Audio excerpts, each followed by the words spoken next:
It is time to start our study session. And Mayor, I'm sorry to interrupt. One of the counselors is not in the meeting yet, so let me help him. oh, okay, sorry. The broadcast is now starting. All attendees are in listen-only mode.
Sorry about that.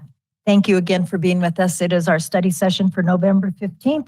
First up is City Council reports. The only thing I have to report is we had a great presentations for our 25 to 75 year businesses last Thursday, I believe it was. And what wonderful stories. There's one gentleman that will probably be retiring his 60-year-old business because nobody wants to take it on in the family, but heartfelt thanks to all of those businesses that have been in our city that long. They are great and they are the backbone of our city. Anything else from other councilors?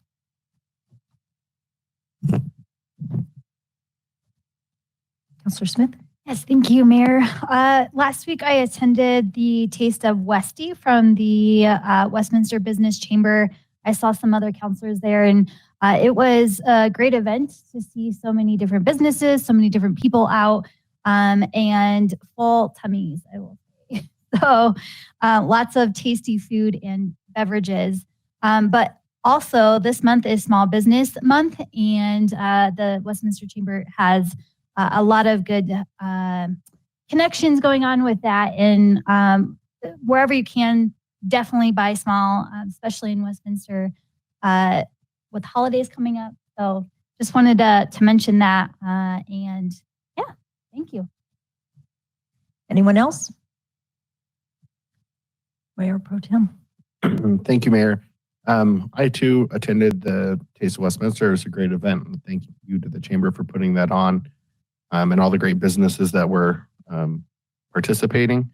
I also had the Inclusivity Board in the last week. And so with the Inclusivity Board, after the last election, some of you may remember that we're on council, had invited us to basically do a meal with them and get to hear from each different council member so that we could kind of share our priorities as council people and make sure that we're collaborating well and keeping them on track as far as the tasks that they have. So they wanted me to put that same invite out. Obviously, staff would help us put that together in some sort of probably a meal or something. So I wanted to make sure that I extended that invitation.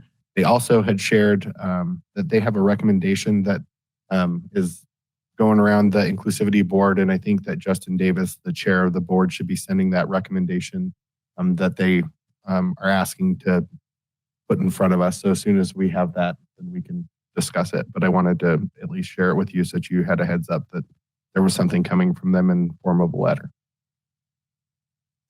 Thank you. Anything else? Seeing nothing, that brings us to presentations of the development review process. City Manager Jody. Thank you, Mayor. I think Mr. Downing is going to join me, and we have our planning manager, Rita McConnell, coming to the podium. Just as they get ready, if I could maybe just give some brief comments tonight as part of the city manager's report. I'll keep the comments very brief tonight. I just wanted to point out that the second study session tonight is focused on listening to City Council report out on your initiatives, priorities, and what you heard from residents and businesses in the past several months. So that's item 2 on the agenda. And I would also like to point out for the community that we've made a few changes to the City Council presentation format to better align with federal law, which is often referred to as 508 compliance standards for accessibility and readability. So we've made the slides a little darker, the text bigger, and increased the contrast to ensure residents with visual impairments can better read the slides. I'd like to acknowledge Councillor Smith for bringing this to our attention and highlighting the importance of accessibility for our presentations, and let you know that we are striving for continual improvements. So we'll have some improvements rolling out as well over the coming weeks. So thank you, and that concludes my comments for this evening, Mayor. Thank you. And I don't know why I keep missing that 2 times in a row. I will get it.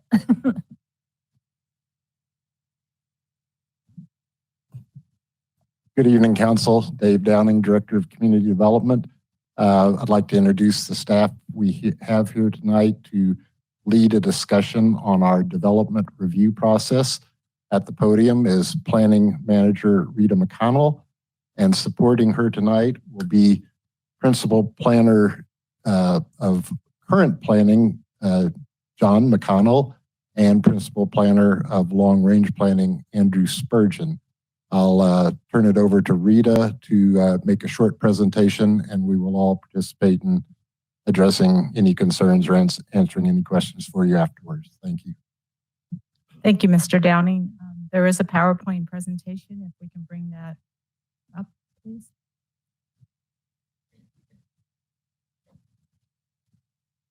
I can get started on a few comments before that shows up. Thank you for letting me speak this evening, and welcome new councilors and Mayor Pro Tem. Really appreciate being able to have my excellent team also in support to answer some of the questions. This is the opportune time to review with council the development review process. I know that many of you are very familiar with this, but you also have a listening audience that are looking forward to some upcoming significant hearings. And so this is a good time for them to also get freshened up with how we do development review.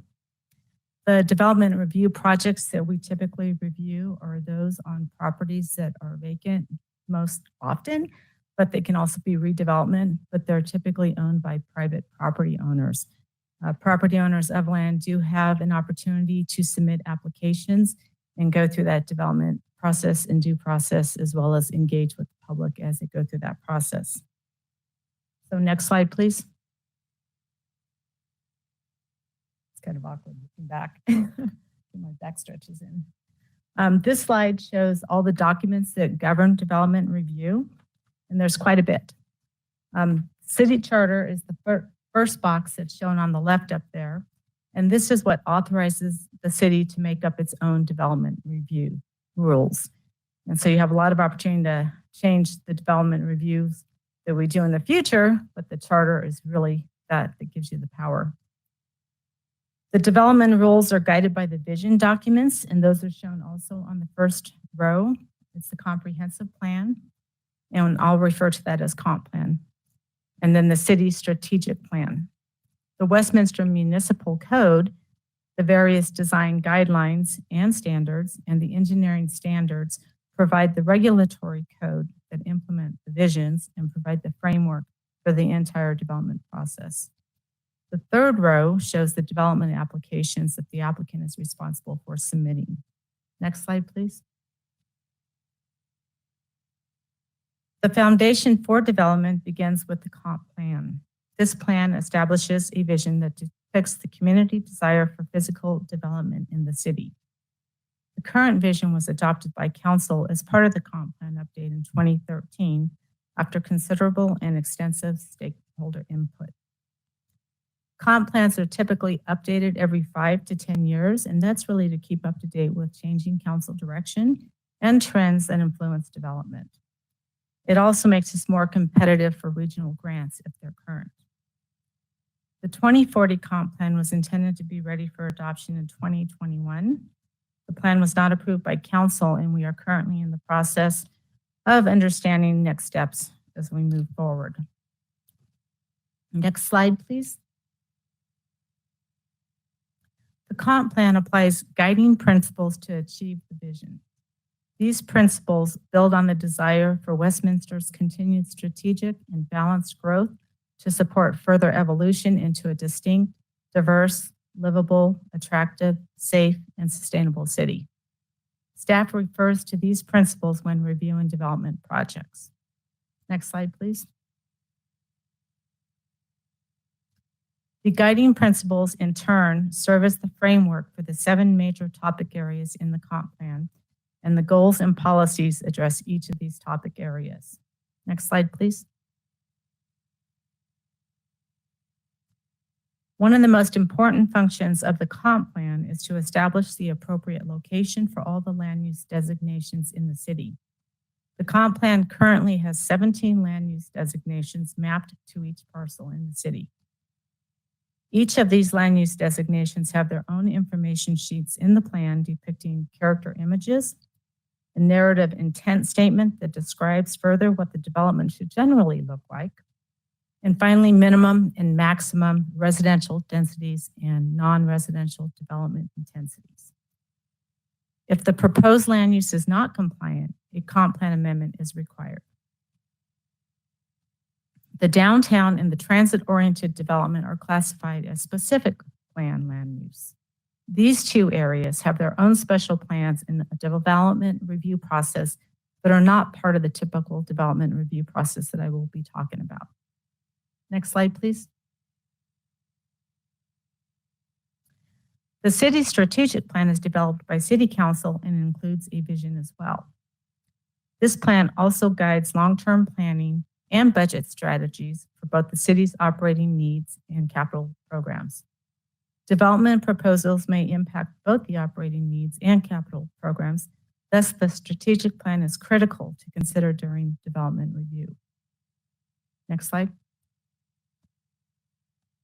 The strategic plan sets forth 4 major goals. Staff makes a statement of how a development proposal fulfills any or all of these goals in every development-related staff agenda prepared for the public hearing.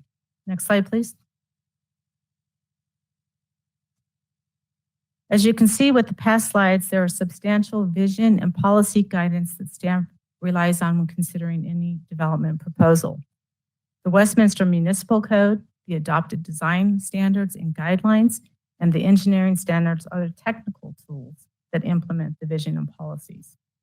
Every detail is addressed in these documents: the review process, the development standards and criteria for every application type that you may see. Next slide, please.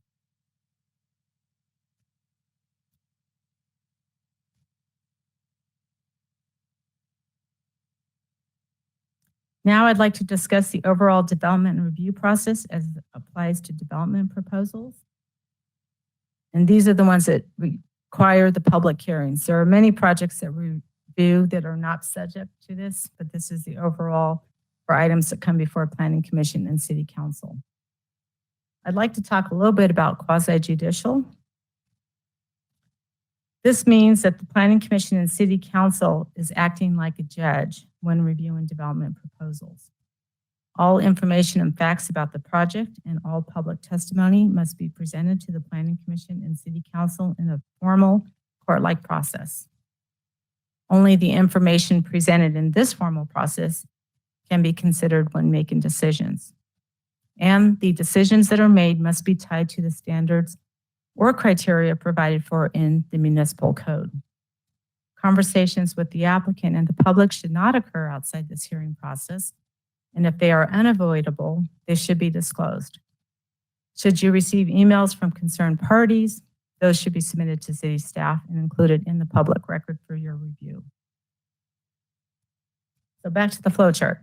The typical process generally takes 6 to 18 months, and on occasion, many, many more months before you may see that actual proposal. Larger projects and infill development projects take the most amount of time, probably obviously.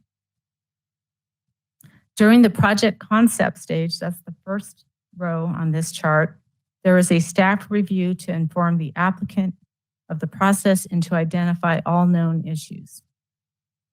Somewhere between 20 and 40 internal staff from multiple departments may be involved in this review. During the document preparation and review stage, on the second row, the first submittal of the development application is received.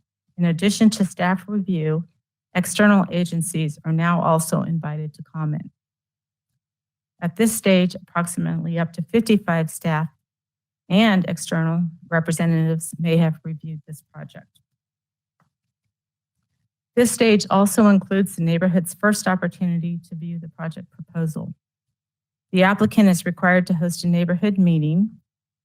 The municipal code requires notification to property owners within 500 feet of the proposed project site, although the code does not restrict us to this.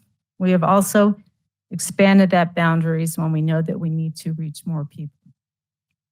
We can also use email notifications when we have that information available. And we often use the city's website where we have a dedicated web page for information on current development projects. And social media is also used in some cases as well.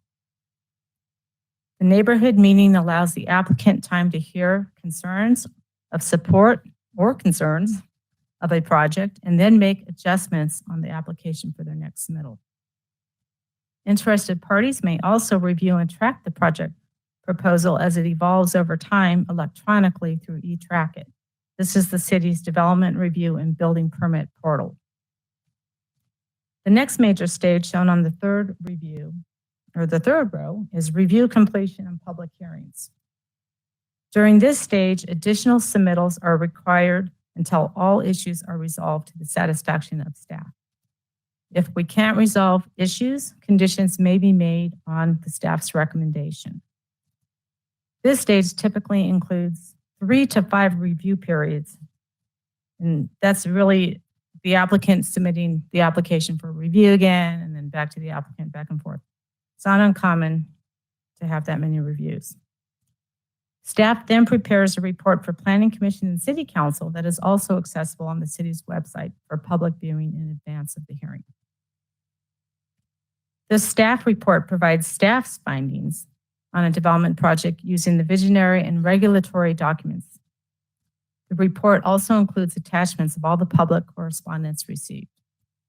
The Planning Commission will make a recommendation to City Council, and City Council has the approval authority on many of these applications. Now I'm briefly going to walk through the 4 types of applications City Council has the approval authority for, and we're going to start with the comp plan amendment. Next slide, please. The older an existing comp plan gets, the more frequent Council may see requests for comp plan amendments. Comp plan amendments deal with a complete change in use on the property and or a change in the intensity of the potential use.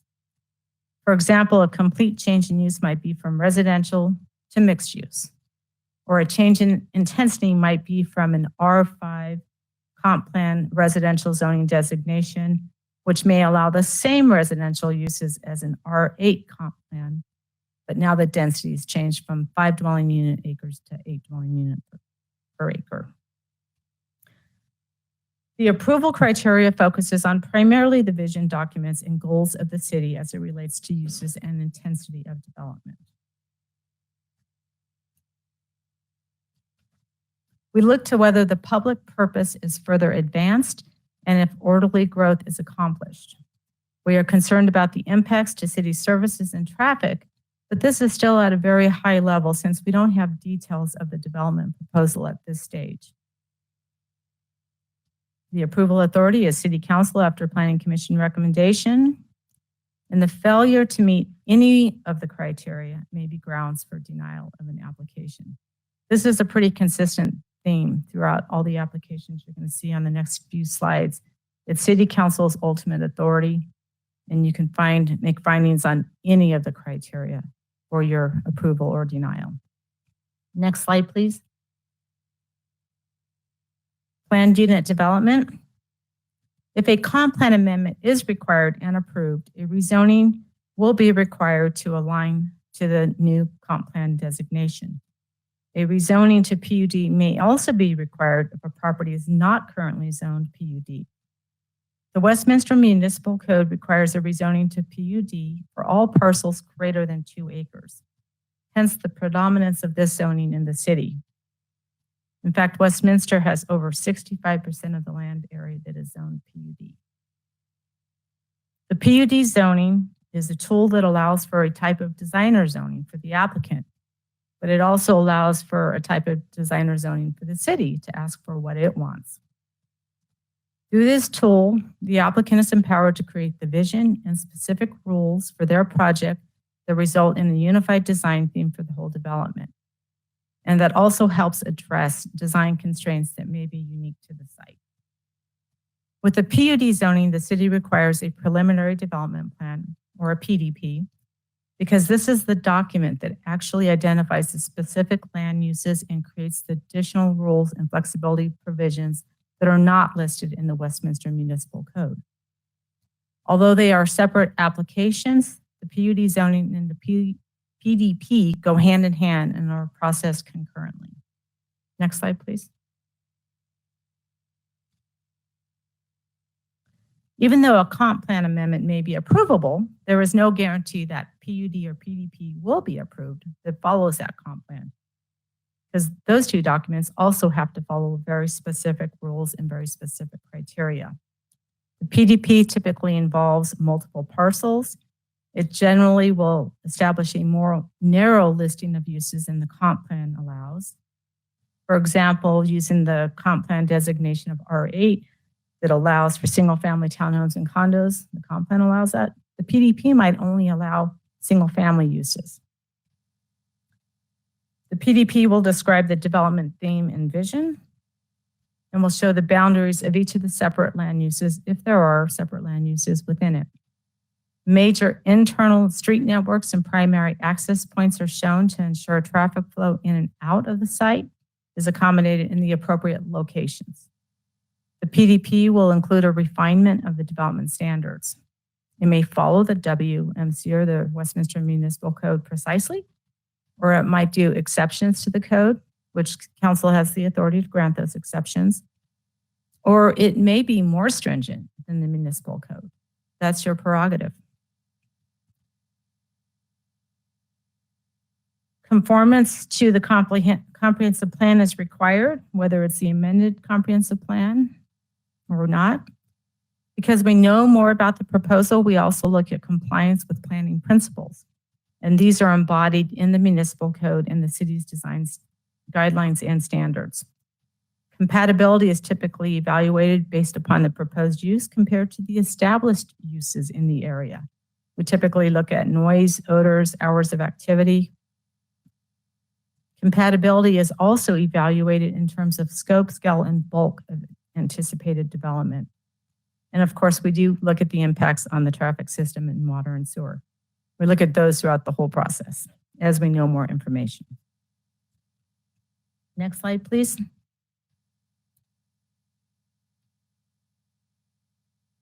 A master official development plan is not a defined term in the municipal code. As a type of application, it's classified as an official development plan, but there are differences, so it deserves its own slide. The city has used this tool to establish a big picture understanding of larger complex sites that may take years to develop. It contains more detail than the PDP, but less detail than the ODP. For example, master ODPs have been used for the 2 traditional mixed-use neighborhood development, or TMUND, projects in the city.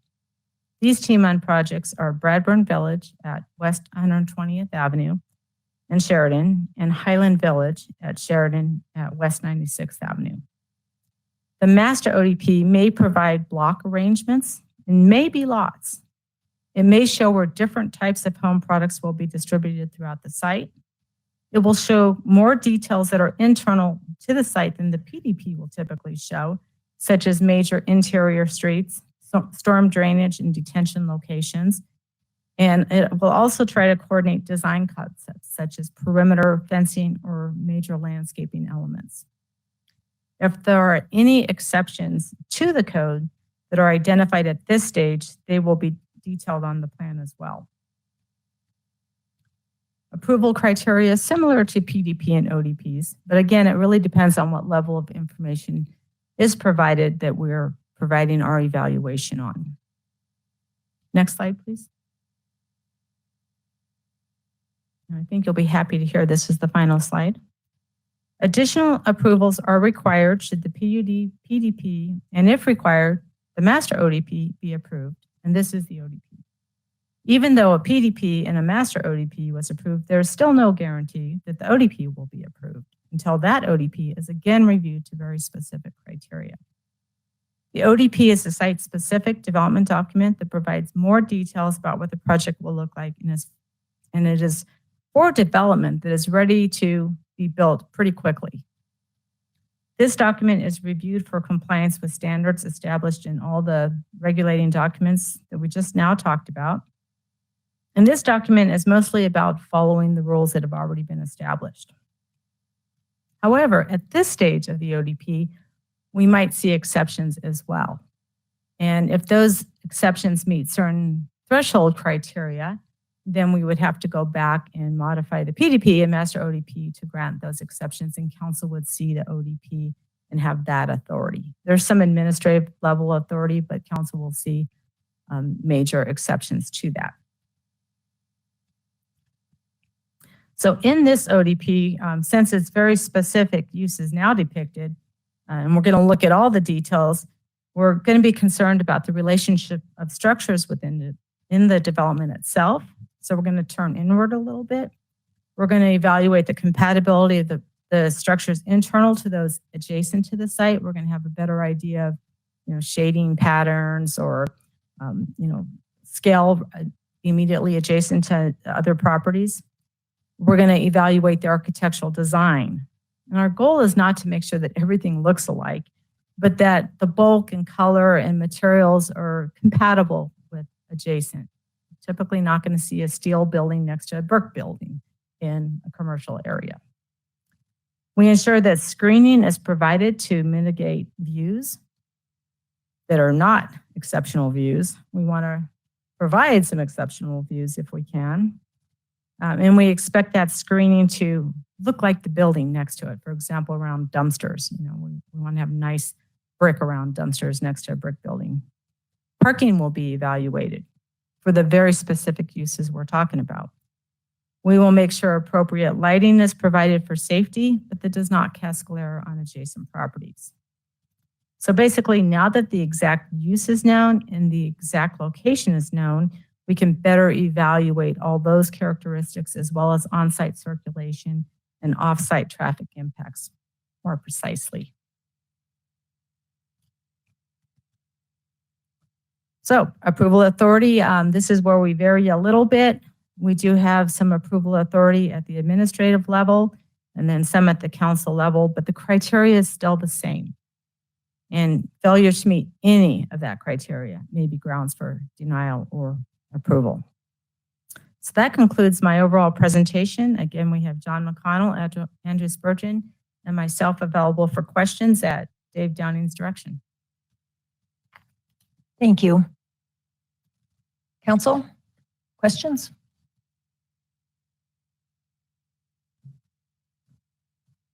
Mr. Frankel? Thank you, Mayor. I'm glad to fill in the city attorney's perspective to assist in any way that I can. I know that my deputy works very closely with the planning division and also supports the planning commission, through their hearings when they have matters scheduled for hearing. I would just, if I could, add that Ms. McConnell has alluded to different capacities within which City Council acts. And when City Council acts as a regulatory manner, by perhaps adopting the code or the comprehensive plan or a specific area plan, that is really done in a legislative capacity.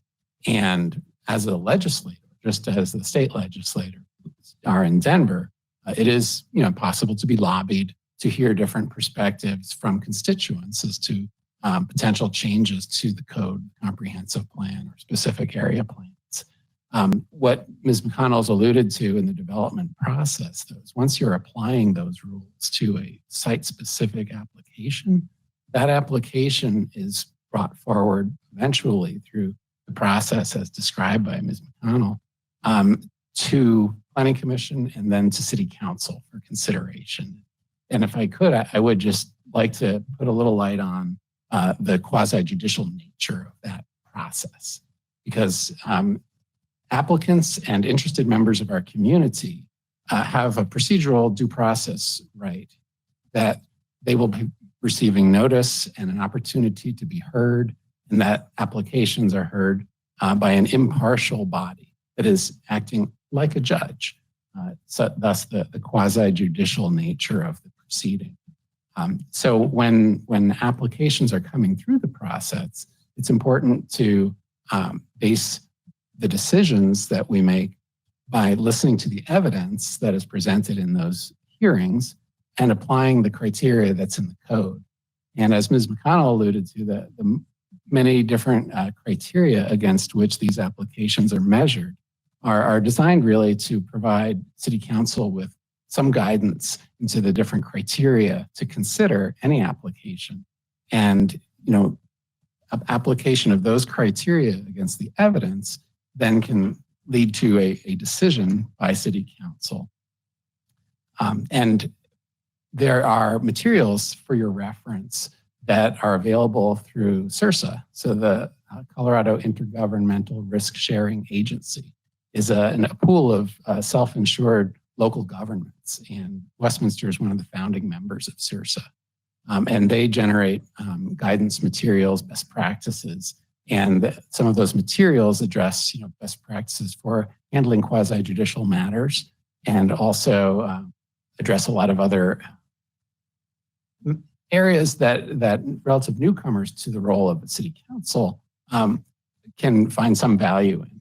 And I just wanted Council to know that those materials, should they spark questions on your part, we will have opportunities in the next couple of meetings to have executive sessions to have legal advice. And I'm glad to answer the questions that you have in those legal advice exec sessions. And also, we have made arrangements for the General Counsel of CIRSA to present to City Council. He's available on January 3rd. So I believe we're going to be scheduling a presentation for your benefit on January 3rd from Sam Light, General Counsel of CIRSA. But I just wanted to provide some of that information for you, and also glad to answer any questions. Just understand that if the questions delve into legal advice, I recommend that we take those up in an exec session. Thank you. Thank you. Questions? Sorry, didn't see you. Mayor Pro Tem Demott. I have a quick question that Ms. McConnell's presentation sparked. First, thank you for the presentation. One of the things that you mentioned was, as a comprehensive land use or the plan ages, that you see more and more requests for change. Can we see a record of how many changes per year that we've seen since the first one? If you don't have that now, you can get it to me later, but I'd be curious to see by year, kind of what that trend has been. Yes, we do have a record, and we can certainly get it to you. And we did see an increasing trend in the past couple of years. Great. Thank you very much. Councilor Smith. Thank you, Mayor. A couple questions. Thank you for the presentation. It's always helpful, not only for us to get a reminder, but to understand the nuances of each stage. One of the questions, just driving by Federal, I saw a posting for a public hearing, and it looked like we had new signage. Is that something that's new for? Thank you, Councilor. John McConnell, I think we'll answer that one again. John is the principal planner of current planning. Yes, those are new signs. We just began using those probably just a couple of months ago. the previous signs that we were using were handmade. And we would spend a great deal of time creating signs that didn't really hold up well to the weather. And so we worked with our streets divisions in Public Works to come up with more permanent and durable signs. We incorporated a QR code that if you use the QR code, it'll take you to our project status page. And you could seek out the development that you're interested in learning more about. Also, there is a website, a web page address on there for more information regarding the public hearing. Thank you. I will say that I did notice it, and I think that that's more helpful for our community to understand that there's things like a public hearing happening. It's more recognizable. It's easier to access, which I just want to recognize that I have seen it. So I want to say thank you for listening to council over the last, couple years, saying that we need more awareness about that. So thank you for making that change. Counselor, can I interject something real quick? Yes. One thing John didn't mention, the final notification on those new signs is a phone number direct to a voicemail in the planning division. And we recently upgraded that voicemail system so that the currently pending public hearings are mentioned first in the recording. So hopefully, between the website and the phone number, people will be able to get their information readily. Thank you. Great, thank you.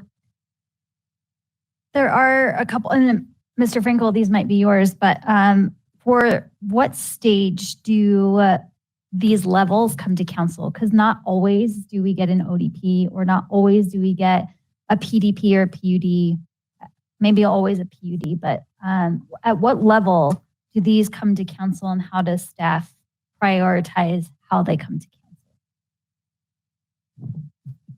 Thank you, Councilor Smith. So unless a project qualifies for an administrative approval, I believe the projects are going to come before City Council for approval or consideration, I should say. When we have site-specific development applications that are coming to council, those are the items that I would describe as coming forward in a quasi-judicial setting for council consideration. I think Mr. McConnell could probably add to the detail as far as the criteria for administrative approval, and I'd appreciate his assist. Thank you, Mr. Franklin. So our code outlines in which cases that development plans come before the Planning Commission and City Council.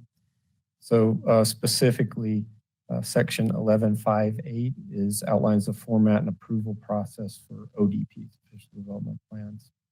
And generally speaking, the approval process for an ODP is administrative unless it introduces a new land use that's not already allowed by the PDP that it is paired with. And it has to meet all of the requirements of the zoning district in which it's located, as well as all the requirements in the PDP that it is located within. And for residential projects, if it's 10 acres or more in size, it will go through public hearing. And non-residential projects have to be 20 acres or more in size for it to go to public hearing. And so for PDPs, all new PDPs require approval of the City Council. As Ms. McComb mentioned, a PDP is basically your zoning district. So it establishes land use and other primary zoning requirements. And so any new PDP is required to be approved by the City Council. Great, thank you. And then one last, I don't know if it's more of a question versus a statement, but I think future presentations should be lent to understanding what the criteria is that we're basing our decisions off of, that it's not necessarily, so in a quasi-judicial review, you have certain criteria, and we keep saying that, but I think that it's important to list the criteria, such as, is it in alignment with our comp plan, or is it, I'm trying to recall the 15 million that we have to go off of, but the at least 15 that that we have on our review that we have to abide by. But I think that is also important to not only have in this presentation, but as a reminder of what we're basing our decisions off of, because it has to be lent within those criteria decisions, or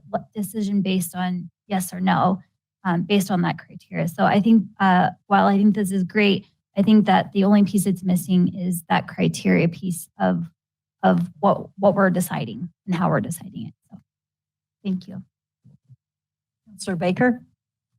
Well, thank you, Mayor. I have some questions, and let's start by, I'm trying to better understand zoning versus the comp plan vision. Because we have maps that have assigned zonings on them. And then, of course, we have the comp plan vision, which is the future imaginings that different city councils who passed really comp plans had in mind. Yes, sir, Mr. Baker. So our comprehensive plan is like most cities, it's the foundation. It is the vision for the community, and land use decisions should adhere to that. In Westminster, our comprehensive plan is also a regulatory document. And so 1132 in our city code requires mandatory compliance with that.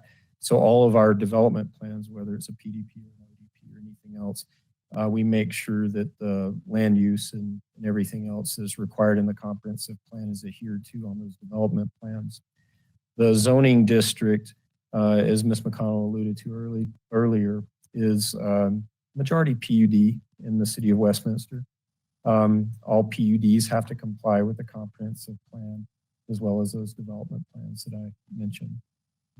Well, in the zoning map that I looked in our city, it actually has RE1 and all those kinds of things. So how does that compare to the visioning that's in the comp plan? Sometimes it doesn't perfectly align. A lot of the older parts of town still have that traditional zoning district scheme. And but the provision relative to the mandatory comp plan compliance still applies to those. In most cases, at least from our experience, when a property redevelops, they tend to want to rezone to PUD. As Ms. McConnell stated earlier, properties of 2 acres or more are required to do that if they redevelop. But the PUD system offers a good bit more flexibility than the traditional zoning district regulations. And so often there's a desire to change to PUD. But regardless, even if they are traditionally zoned, we have to ensure that they comply with the comp plan in addition to all the rules that go along with their traditional zoning district. Okay, but I mean, property owners are guaranteed the use in zoning, aren't they? They are. They are. That is their property right per se. But if it had to been changed to like the visioning that's in the comp plan, there is no absolute right to that, is there? I'm sorry, could you repeat the last part? Okay. Property owners have an absolute right to use their property according to the current zoning. Okay.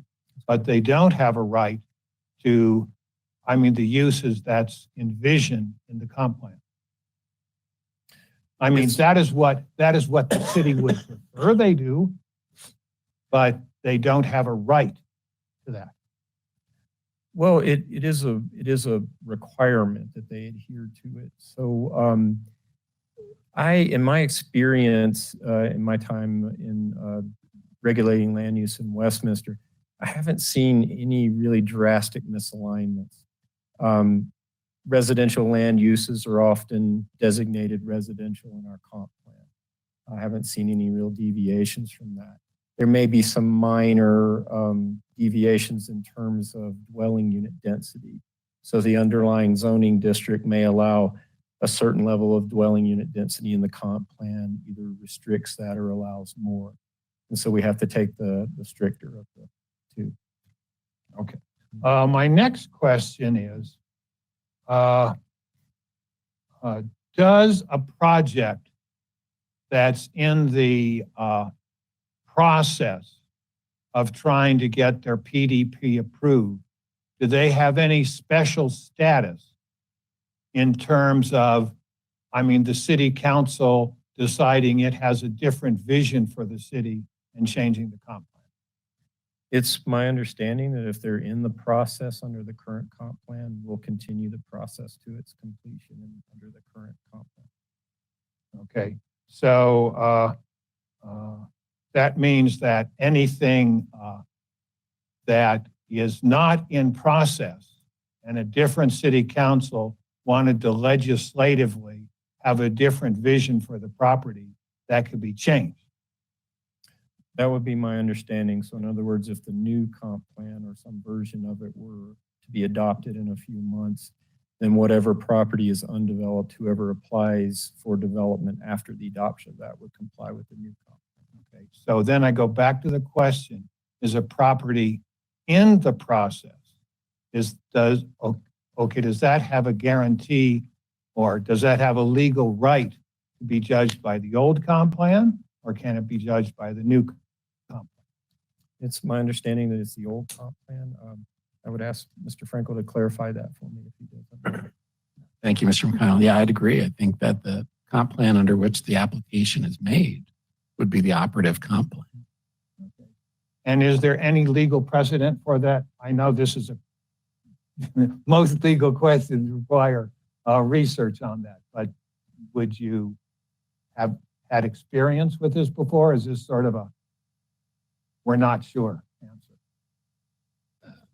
So Councilor Baker, if your question is, have pending applications been required to change their plan based on a new comp plan? Right. I'm not aware of that happening. Just ask. In My next Westminster. question is do we make promises to property owners about guaranteeing them access to water or certain road configurations or anything like that? So all commitments to the development or committed during the development process are in the preliminary development plans and the official development plans. And once those are approved and recorded, then they have those rights that are granted through that. As far as if you're referring to water taps, for example, water taps are not issued until time of building permit. So that commitment doesn't ripen until building permit. So in other words, there aren't any, I mean, the commitments for like water taps that were made 20 years ago that now can be brought to bear. No, sir. The only commitment that we have in our code is they have to get a building permit before they can get a water tap committed. Thank you very much. Thank you, Mayor. Thank you. Mayor Pro Tem DeMont. I had one thing that I wanted to bring up that was jogged by Councilor Smith. So I do love the new signs with a caveat. And so trying to make sure that we're adhering for the digital divide, I don't think that there's one part that we're missing, and that's to have some sort of date on it. Just because if folks don't have access to that or they drive by too quick and don't see the phone number, at least maybe they see a date. So I think of there was a very smart gentleman, Mr. Romansberger, that we changed the name of a park after. He used to run the Neighbors for Countryside, and when I took that group over from him, he had signs similar to what you guys built for the same reasons. He would have the neighborhood meetings and they would get messed up or they would get stolen. So if you go around Countryside, they have places where they cement these signs in. And I inherited those for some amount of time, but they had made a place where you could put reusable numbers that were weatherproof. So it was like kind of like in a slide system where they would put month and date so that people knew when the meetings were and they could reuse those signs that they had around the neighborhood. So if we could figure out some way to put underneath that sign a changeable date, I think that would make it that much better even than it already is. The other question that I have, so with the QR codes, I know some of the ones that you develop, you can see how often, get basically the analytics, how often they're scanned. Is that something that we did with our QR code so that we're seeing how often they're scanned during maybe a given period? Because I know that's something that's possible. So maybe that's something we could look into. If it's not something we do now, just maybe future thinking, because it would be interesting to see, like, depending on development, how often people are actually utilizing that QR code. Thank you, Mayor Pro Tem. Those are great suggestions. I agree. I went past twice, seen the new green sign. I saw it was for planning, but you're driving 35, 40 miles an hour. That's all you see. I saw there was a QR code, but again, I was driving, and where I was driving, there's no place to pull over. So I'm going, well, this is all great, but I have no clue what it's really talking about or when.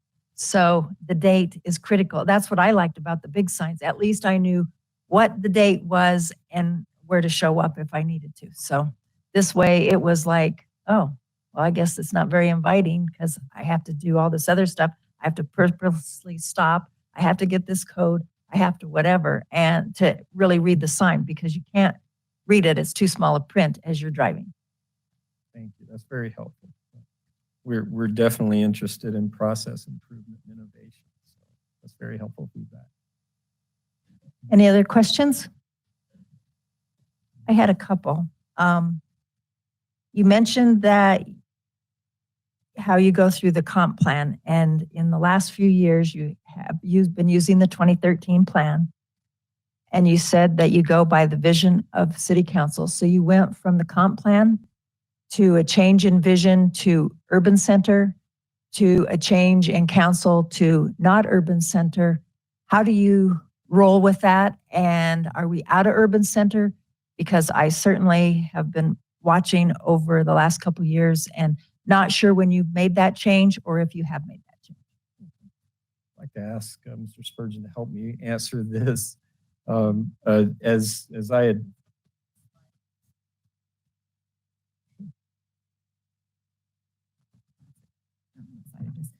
can you scroll back on the slides to strategic plan vision, please?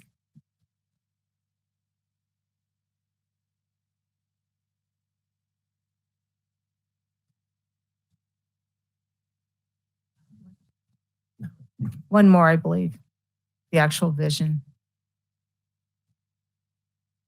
That one. This is the one that removed the word urban center and it's adopted. So there's actually also a vision statement in this comprehensive plan itself, which I think was on the slide before this. So the vision statement in the comprehensive plan hasn't changed, so it's continued to be referenced. The city's strategic plan vision, staff was certainly aware of the changes over the years. And so that is reflected when we bring agenda memos forward that speak to the agenda, the strategic plan and the alignment that occurs when we bring forward development plans with it. But we're certainly aware of the change and the implications that has. So there's nothing currently that are still under the urban center or that will be coming. I'm not thinking of anything. If you can go back a little bit more to the Westminster comp plan vision. It should cover the entire slide. Is it there's some keywords that are consistent in this vision that correlate with that bigger, more wordier vision. Oh, that's kind of hard. So we tried to highlight some of those things that I can't really see from here, but you'll see some of the keywords are consistent. It's not the exact words. And in a community that is as developed as we are, it's kind of hard to make big changes in vision, right? So there's going to be incremental tweaks to that vision the closer we get to build out. And so the change from urban center to that, you don't see the urban center in this one. That predates here. Yeah, so that wasn't even there. So it actually is more aligned Right. at this point. And I'm very familiar with that one. I just need to know where your heads are and how you've processed all that. Yeah, and the strategic plan, I believe, is updated more frequently than the comp plan. The comp plan is in that one range of time. So if there's big changes made in that strategic plan, we would definitely want to catch up on the next comp plan update. And we had access to that as we were finalizing the comp plan 2040.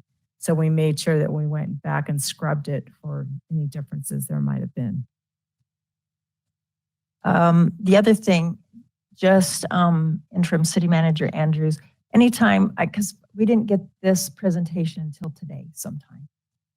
If we're having a presentation, it would be helpful if it comes out with the agenda so we have time to look at it. I'm more of a processor, read it, think about it, sleep on it. And having it just tonight and not having that, I know we can ask questions anytime, but just an FYI. Anything else? Councillor Izadi? Nothing? Councillor Numella? Okay. Oh, Councillor Baker. Thank you. It's my understanding that whether we use urban center or not, both the new downtown and the train station are under specific plans that have not changed at all, correct? That's correct. Okay, thank you. What? Some of the stuff happens before I get here, right? And I know Councilor Namella was involved in some of these conversations in the past, but the downtown plan, wasn't there a minor amendment? No, there wasn't. Yeah, there was a update, I want to say a year or so after it was adopted, 2015, I think. Yeah. And we are in the process of updates to that downtown plan coming to you at a council meeting soon in the near future. I don't know the exact date. So those plans need to be updated as well as time goes on. So in other words, they're going to change the specific plan that's in place for those two areas. There are going to be incremental adjustments to that plan based, well, you're going to have the authority to review that, incremental changes to that plan based on what's happening in the market. So the urban center designation isn't the only urban concept out there. There's also focus areas, and that is still in the comprehensive plan, in the prior one and in the updated one. Not urban center, but it's a focus area that has more intensity development. The specific area plans that we're talking about are like a zoning district, and those were anticipated to be that type of development, the more intense development, higher density in downtown and at TOD than you would typically see throughout the city. So there are still areas that have more intensity, but the terminology urban center has been removed. But again, it's still a plan that can be changed and modified. I thought the whole advantage of like the specific plan was that allowed a greater guidance to the people who want to develop in those specific plans. Yeah. I thought that was the advantage of having special rules for those two places. Right. And the advantage for those is that it's administrative reviews for those developments. So it's a high level of specific plans and rules in those plans to allow for that administrative authority. Right. But plans can change. Come back to city council. Yep. Thanks. Yep. Plans can change. One thing is certain, plans will always change. Mayor Pro Tem DeBont. Just this whole conversation has spurred something. So when we went through the strategic planning this last time and we talked about removing that urban center and we kind of realigned our strategic plan to really meet what we were hearing from the community, that's kind of how that went about. So when you're looking at what comes into even those specific areas, such as the TOD or the downtown, how does that, you still are trying to align those things with that new strategic plan and the vision that's within it, so that may, adjust what kind of densities or what kind of development that you're looking to approve. Would that be accurate?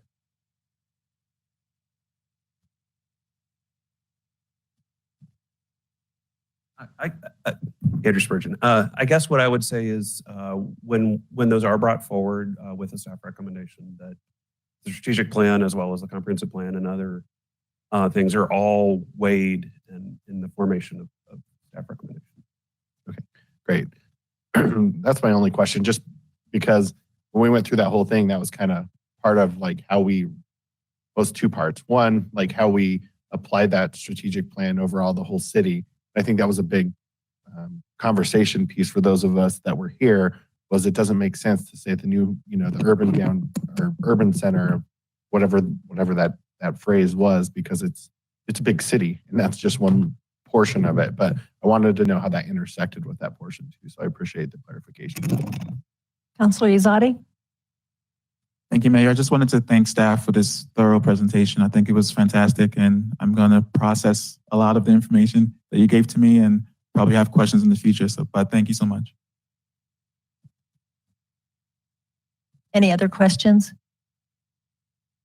Thank you all so much.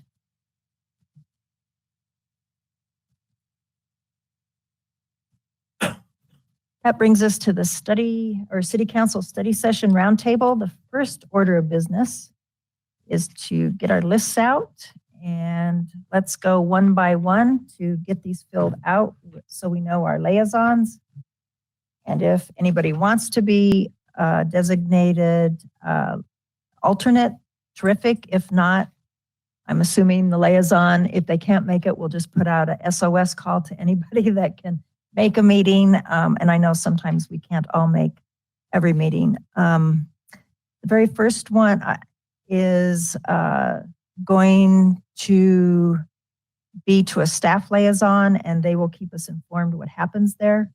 Election Commission, we have Councilor Smith that put it down as one of her priorities. Anyone else interested, or we good with that one? I'm going to keep moving if we don't. Environmental Advisory Board. Oh, sorry. Quick question, Mayor. Are we trying to assign a backup for each one? Not necessarily. It's just, I know from personal experience, it's nice if you know who your backup is, so you don't have to write to the whole council and keep watching. Is somebody going to take it or not? And so I can let, you can let staff know you're not going to be there and there won't be anybody. So it's not necessary. If we have one, terrific.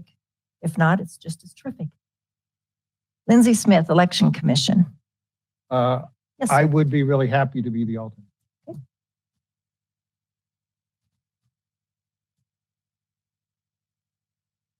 Environmental Advisory Board, Dave DeMott. Historic Landmark Board, Lindsay. Human Services Board, we have Councilor Azadi and Rich Seymour also had it. Mr. Seymour. I'll be happy to be the alternate on that. Is that okay with you, Councilor Azadi? Yes. And quick question, Mayor. Yes, yep. I'd like to be back up on the Environmental Advisory Board As alternate? as alternate.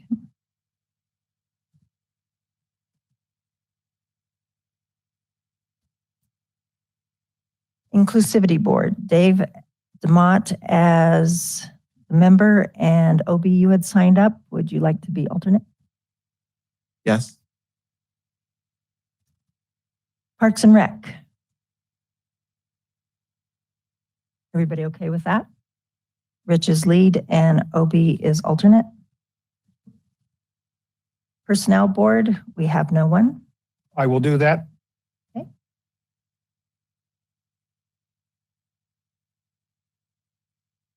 Planning Commission. Oh, sorry, didn't see you, Councilor Smith.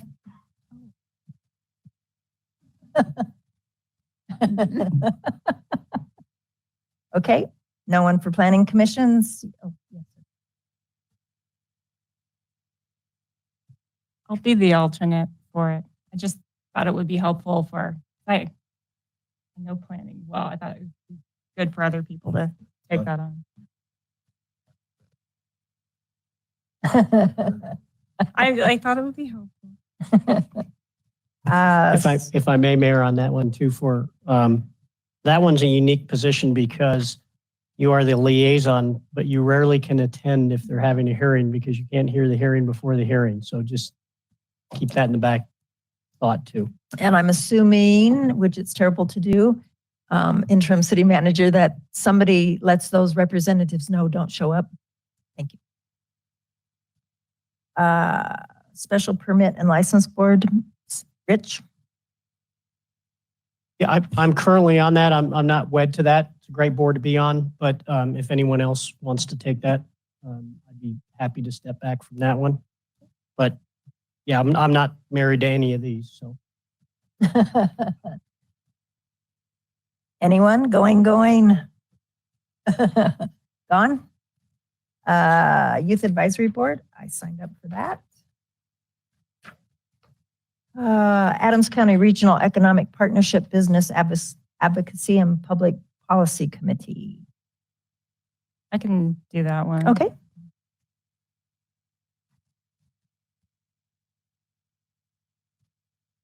ADCO Mayors and Executive Committee, that's me. ADCOG Sub-Regional Transportation Forum. Oh, sorry. There? Oh, my song. If needed. I have a couple others. Okay, we'll leave that one open at the moment. The Metzger Foundation is myself and an alternate. Lindsay said yes. Butterfly Pavilion. Yes, sir. So I'm currently on there, and they had their strategic planning session today. So this one's a little bit unique because they still make you go through their process in order to be accepted into their board. I'm happy to stay on it, but I do think it would make sense for somebody else to join. We had talked in the past about potentially having a staff member join. I know that it seems, for some, it has seemed odd because they're leaving the city, or at least that's their plan. However, my opinion is having a good collaborative partnership with them makes sense, because that's still going to be a resource to the community. Our schools are still going to visit there. Our residents are still going to want to participate in that, especially with as cool of a facility as they're planning on building. So, as well as we don't know what they're going to do with the facility here that we have the agreement on. So it does make sense for us to continue that partnership, even though maybe it's changing to what we originally desired. So if nobody else is interested, I'll stay on. I will say it has been difficult for me to make it as often as I'd like to because I have a day job. So they typically meet on Mondays before our meeting. So if potentially, even if we had another member, at least maybe we could divide and conquer and not always be the one who has to miss half a work day. So I'm open to that, especially if, Mr. Andrews, maybe if you have a staff member that might be interested, but I don't think it makes sense for us not to attend those meetings because we do have a vested interest. Thank you, Mayor Pro Tem. We can certainly, at a minimum, add a staff member as an alternate to make sure that someone always goes to that meeting, and then we can brief City Council as needed if it's only the staff person who goes to that meeting. That'd be great. Thank you. Thanks. The next two will have staff report back to us. Colorado Municipal League. We are having a knockdown drag out. So on that one, I'm happy to actually take my name off. I see that Councilor Smith and Seymour both are on there. That is one that, we do as a council get a vote on. So if for any reason you guys can't make it, I'd be happy to step into it. We want to make sure that we get both of our votes. Is that okay with? Okay. Denver Council, Regional Council of Governments, or Dr. Cog? Sarah? Perfect. Thank you. And on that one, Mayor, shouldn't they also take the Adams County ADCO? Well, no, the Adams COG Sub-Regional and the Jeff County Transportation Forum. And I would also be willing to do that. would you like to be the alternate? Perfect. I'm fine with, looks like they're quarterly, the other two transportation forums. So Okay. it seems, yeah. Just a second, let me.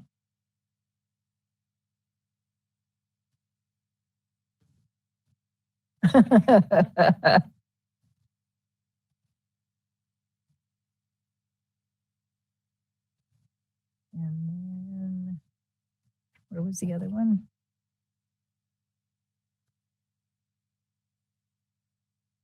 Okay.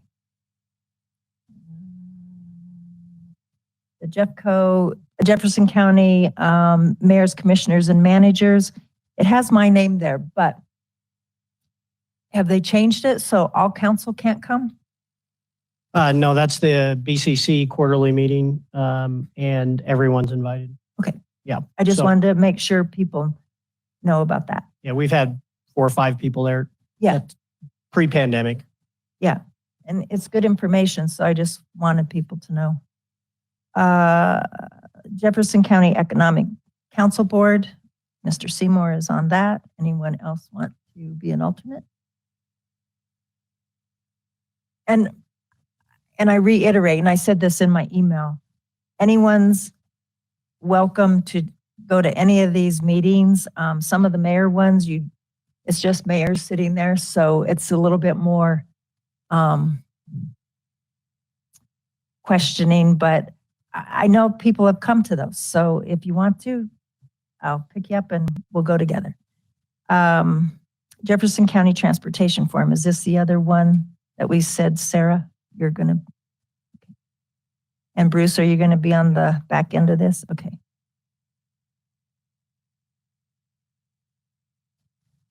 Metro Mayor's Caucus. The urban drainage, NADA, and I talked with Karen Stewart today, and we have had people that are on the executive committee, but that comes from the NADA board. So if we appointed somebody, that would be a little bit awkward. So Karen said, don't pick anybody. And so I said, okay. North Metro Arts Alliance, Lindsay? Yes, I would like to still have that one, but I also cannot make this month's meeting. So I'm leaning on my fellow counselors to cover that for me if possible. Don't have to answer right now, but It's this Thursday? This Thursday at 4:00. I'm going to be down there. Oh. I'm working the art cottage. Okay. Would you like to attend? I'll tell her. On the one that you just mentioned, was that just for the executive committee? So did you need an alternate for the NADA board? True. I'll do the alternate for the NADA board. Okay.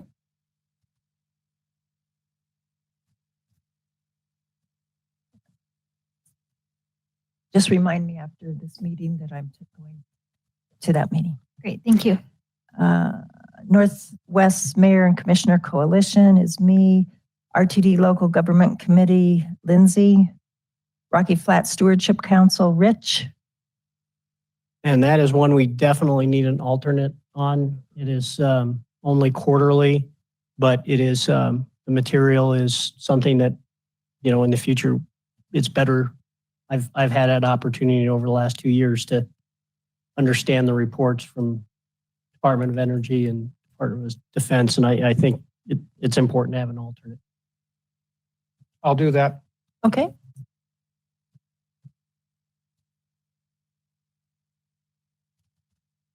Rocky Mountain Metropolitan Airport Noise Roundtable. Mr. DeMott and anybody?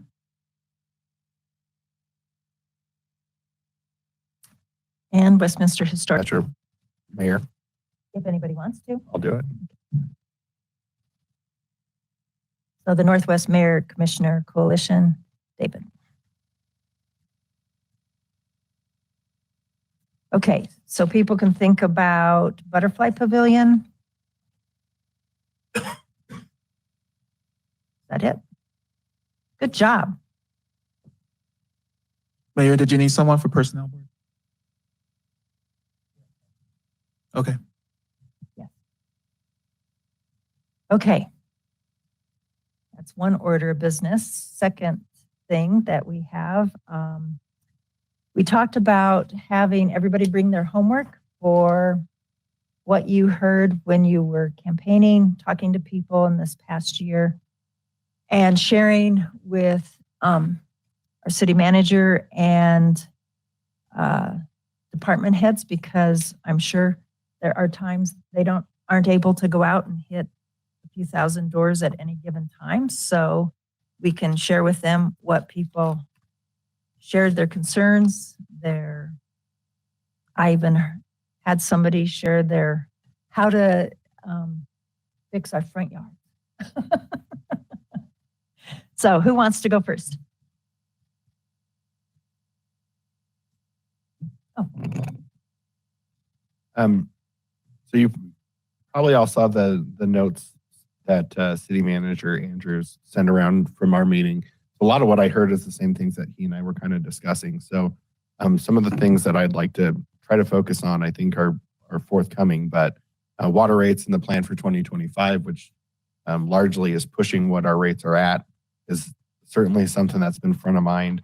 I would say that that's a close second around crime and police presence, the ability for police to take some extra time when, say, an example that I was given was a resident, and actually I think, Mayor, you were with me when we had this resident who shared with us that they had their car stolen, and they just didn't feel like, it was, what we were shared with was that the police showed up, and then that was kind of it, and they said there's not much more we could do.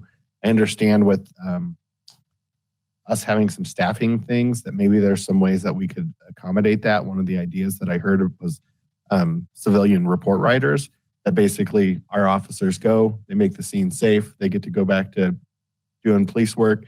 Maybe we have somebody come in, much like we do with our accident investigation, where they come in and are able to do more of that customer service piece, do more of a full report. That idea is an interesting idea to me because I think that it allows the officers to get back on the road, but it also gives that extra customer service touch where we can gather information that could be vital down the road if there's an arrest made. And maybe, potentially that's somebody who's had multiple offenses. So I think that's an interesting idea that I think that we could look at.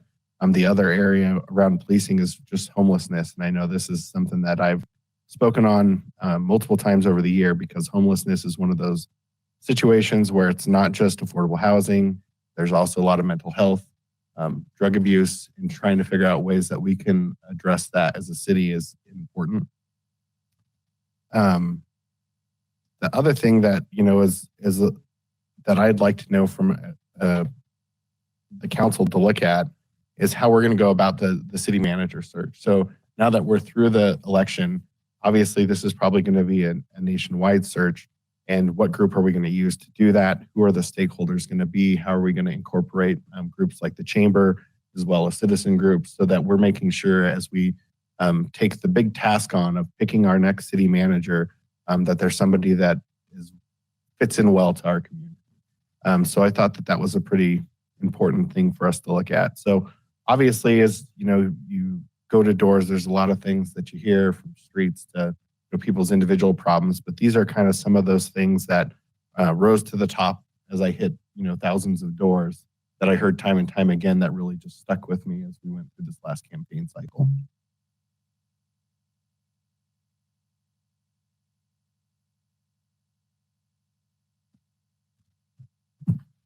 Okay. So I have a lot of notes, sorry. Okay, so I first of all heard, I'm just going to go through the concerns that I heard from people. Obviously, cost of housing and living was first and foremost on many folks' minds. They were concerned about being able to afford housing, but also for their children or for seniors in the community. And they were concerned about just the continuing rising market. People in, this is in no certain order, but when I was talking to folks in neighborhoods in the southern portion of the city, there was just time and again a comment about just lack of services in the area, particularly a grocery. And so obviously, when actually I was working on the Westy Rise earlier this year, one of the things we focused in on was food access in the southern portion of the city. And so I think that would be something that we could be looking at as a group on, what are some creative solutions? Because we've had, even the Walmart pulled out, the Walmart neighborhood market, which, wasn't much, but it was something. And another thing that I heard from the community is that they just don't feel very heard, and they would love to be contacted more. So, and just have council members just more present in their neighborhoods. When I asked how exactly, would they like to be contacted, they said by email or by phone. I think it's a little more challenging because not everyone's email is readily available, but if there is some way for us to have more of a neighborhood presence, that would be great. a lot of people were concerned about our infrastructure and it being maintained over time. Certainly, there were concerns about just water rates in general, but they felt like what happened was like a black box in terms of the increase in water rates. So they just wanted to be more involved. Let's see. Certainly heard from people who also felt that they wanted to see adequate pay for jobs as part of the cost of living. And let's see, a lot of folks, obviously, well, not obviously, but a lot of people talked to me about the downtown, and they were, excited to see what was happening there. They had impatience over it not being ready to go, but they were excited for it to continue. People had concerns about growth. They particularly in just areas where, had formerly not been developed over time, and suddenly there's apartments there. And so just making sure that we, talk to the community about just where growth should go, where and how we can accommodate growth to meet our infrastructure. And then neighborhoods, people in a lot of neighborhoods felt like code enforcement was an issue for them. They wanted to make sure that, their neighborhood so it wasn't just the policing, it was more like that person parks their, whatever, trailer in front of my house all day. So it was just small things like that, but they do mean a lot to community members. How I translate a lot of that is in one of the things that I am focused on for our community is that we are ensuring our long-term economic and just resilient and environmental resilience over time. And that is both for, beyond residents, but also our businesses and the city fiscally. And so when I think about our residents and when they say they don't feel like they're being heard, I think about us just expanding our dialogue with the community. Certainly, I know it's been hard in the pandemic, but what can we do to focus on expanding our communication and our transparency and ensuring that it's equitable, that we're reaching community members that are working 2 jobs, and don't have the ability to attend a council meeting? How do we reach all of our community? I think part of that can be through more enhanced outreach in our neighborhoods. So whether that's fostering a more organized neighborhood outreach, like through neighborhood organizations, that would be a way for us to communicate citywide activities that we're doing, but also for planning, it would be a source for us to be able to use to communicate. I'd like to, expand access to services, especially for our residents that don't have cars or that can't drive or that are older or in areas in the city where they don't have services. So how can we help with transportation assistance? Can we build on or amplify what's already existing on a county level? Do we need a city hall annex in the southern portion of the city to help provide services or connect people to services? And certainly, I mentioned this before, just economic investment in South Westminster, particularly focused on food access. And just expanding our access to opportunity for all of our residents as well, whether that's expanding our housing options with ownership and rental, addressing and understanding displacement.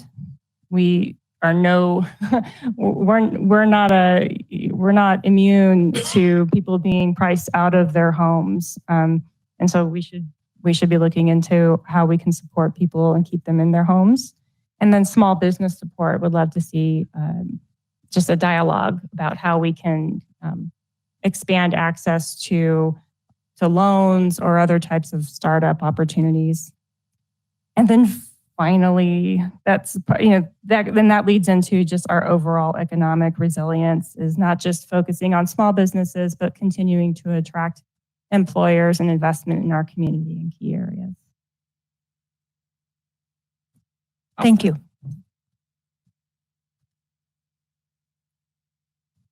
Got a little microphone here, and I guess we.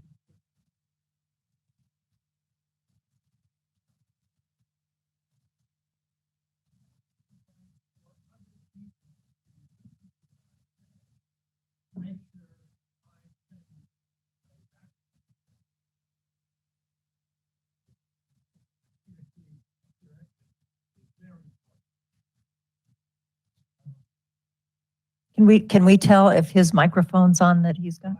Oh, okay, sorry. I don't think so.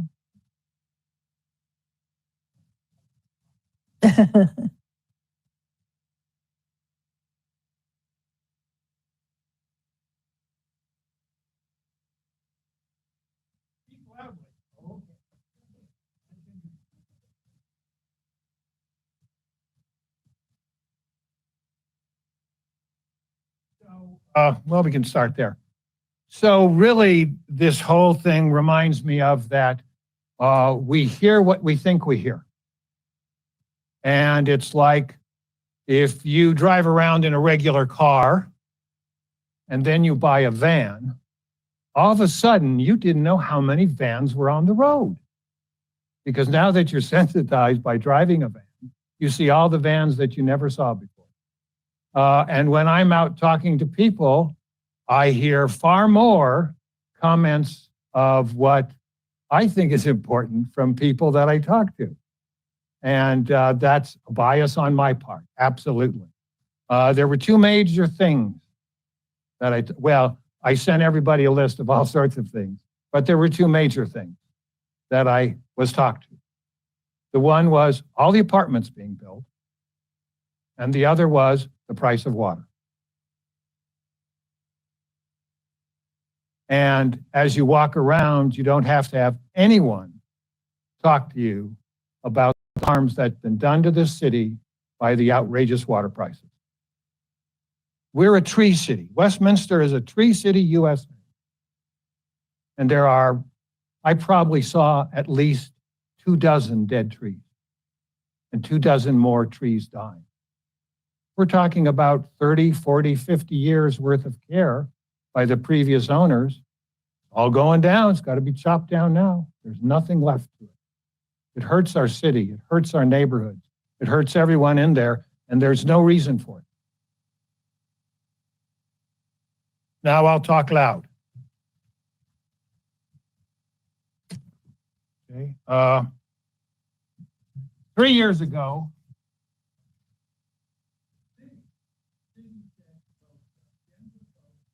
Westminster window that our sewer system was overburdened.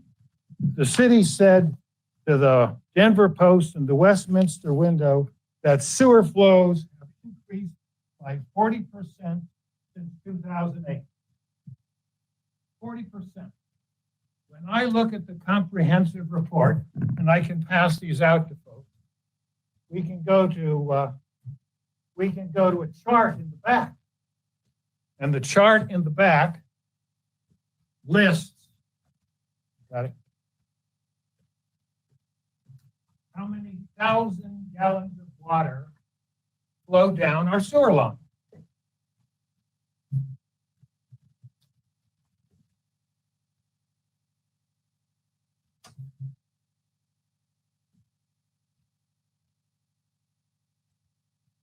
It's way in the back.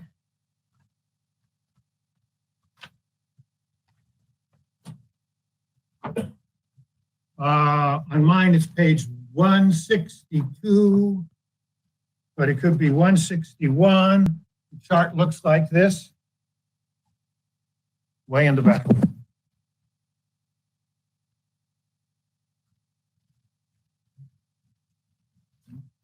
And I've got the book that was the 2016 financial report. Okay. but you all have different years and you can do it. And what it does is it says wastewater gallons treated in millions. So if we look at what was treated in 2008, I have here 2.345 million gallons.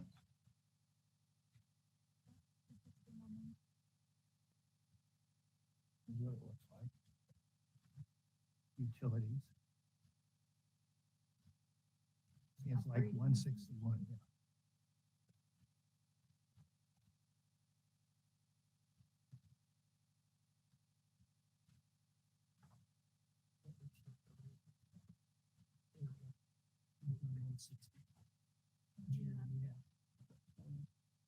I got a 20 here. Take this one.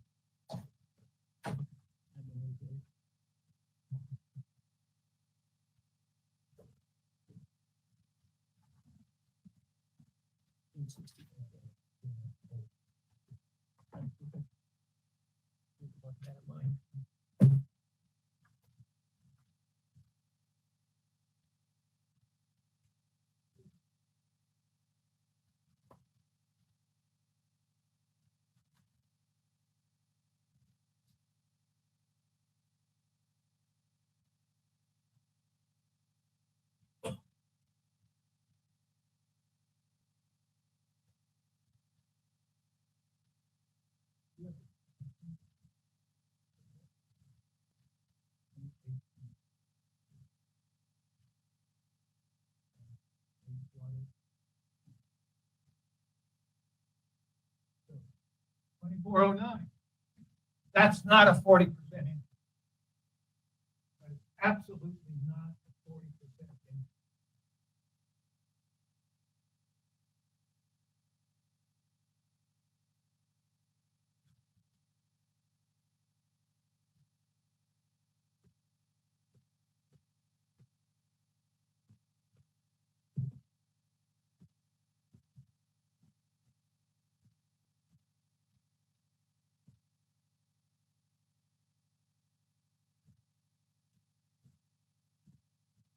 And yet that's what we told the public.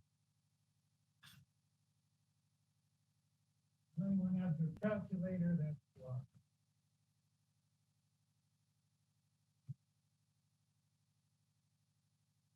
So 64 out of 2 million, that's what, a 3% increase?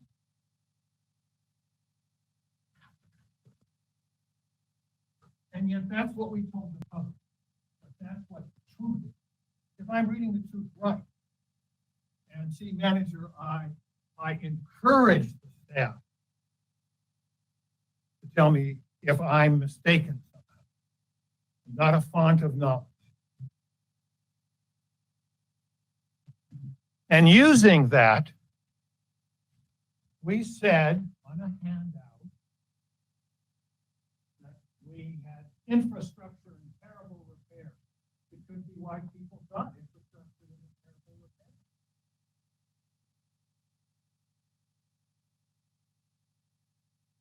And we had to raise the price.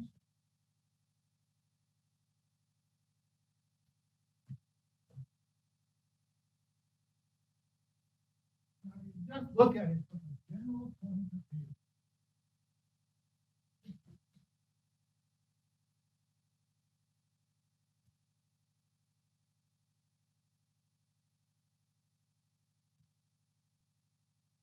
Fort Collins is an older city. And probably has older infrastructure. Got better water rights a little bit. And that state charged the residents $3.75 per day, 1,000 gallons. Older city, a little better water rights. That's all they charge. Broomfield, $3.36. Okay, yeah, that's our top rate. And they have the same challenges with the Rocky Flats contamination we have. Flood water. much older city than $2.98 per thousand. How can it possibly be that we have to charge $8.15 most ordinary, $12.88? This is at the same time we charge $7.10 to water the side of the road. Is it any wonder that our residents, that our neighborhoods, it's our neighborhoods that people drive to every night as their refuge, as their safety from the day that they just worked, where they spend their evenings, where they spend their weekends. And the neighborhood depends on everyone in that neighborhood carrying their share of the burden. And if we have outrageous water rights, how can everyone in the neighborhood do it? Now, of course, everyone in the neighborhood didn't do it before. There were always a few people. That's why we have HOA. The people in neighborhoods who get frustrated with the neighbors who didn't carry their share of the burden, and they made HOA to try to avoid that. But we should have a city for everyone, not just for the HOA.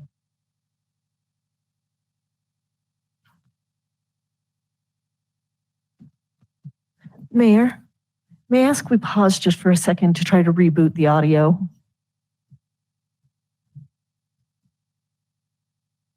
Can we take a few minute break? 10 minutes?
Nope.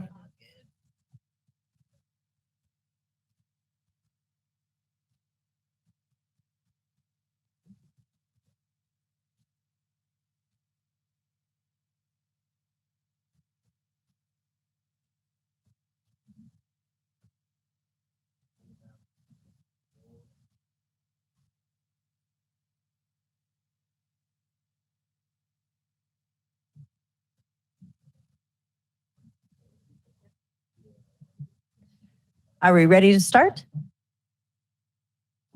Mr. Baker. Thank you, Mayor. The next thing I'd like to do is to address the thing, do we have enough money? Because that was also one of the things I was asked repeatedly about. Do we have enough money?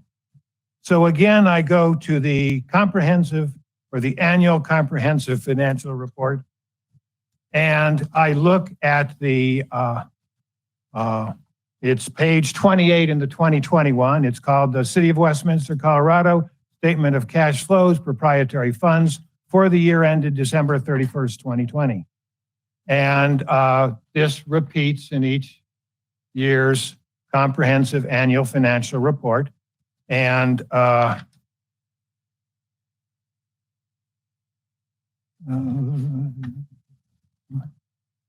sorry, it's page 26, not page 28 in the 2020, and it might be 26 or some other in the other ones, but it runs year to year to year.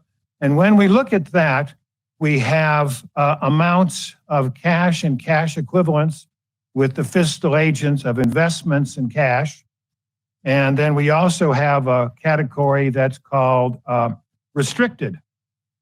And when you look at these numbers through the years, this is what you see.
What you see is a steadily increasing amount of cash and cash equivalents that we have on hand. Beginning in 2016, with a combined total of roughly $130 million, to ending in 2020 with an approximate total of $177 million in cash and cash equivalents and investments. This is not poverty. This is not something to scrimp and save on. This is the ability to address any need we have. The next thing is the profit. Sounds odd for a city to be making a profit, doesn't it?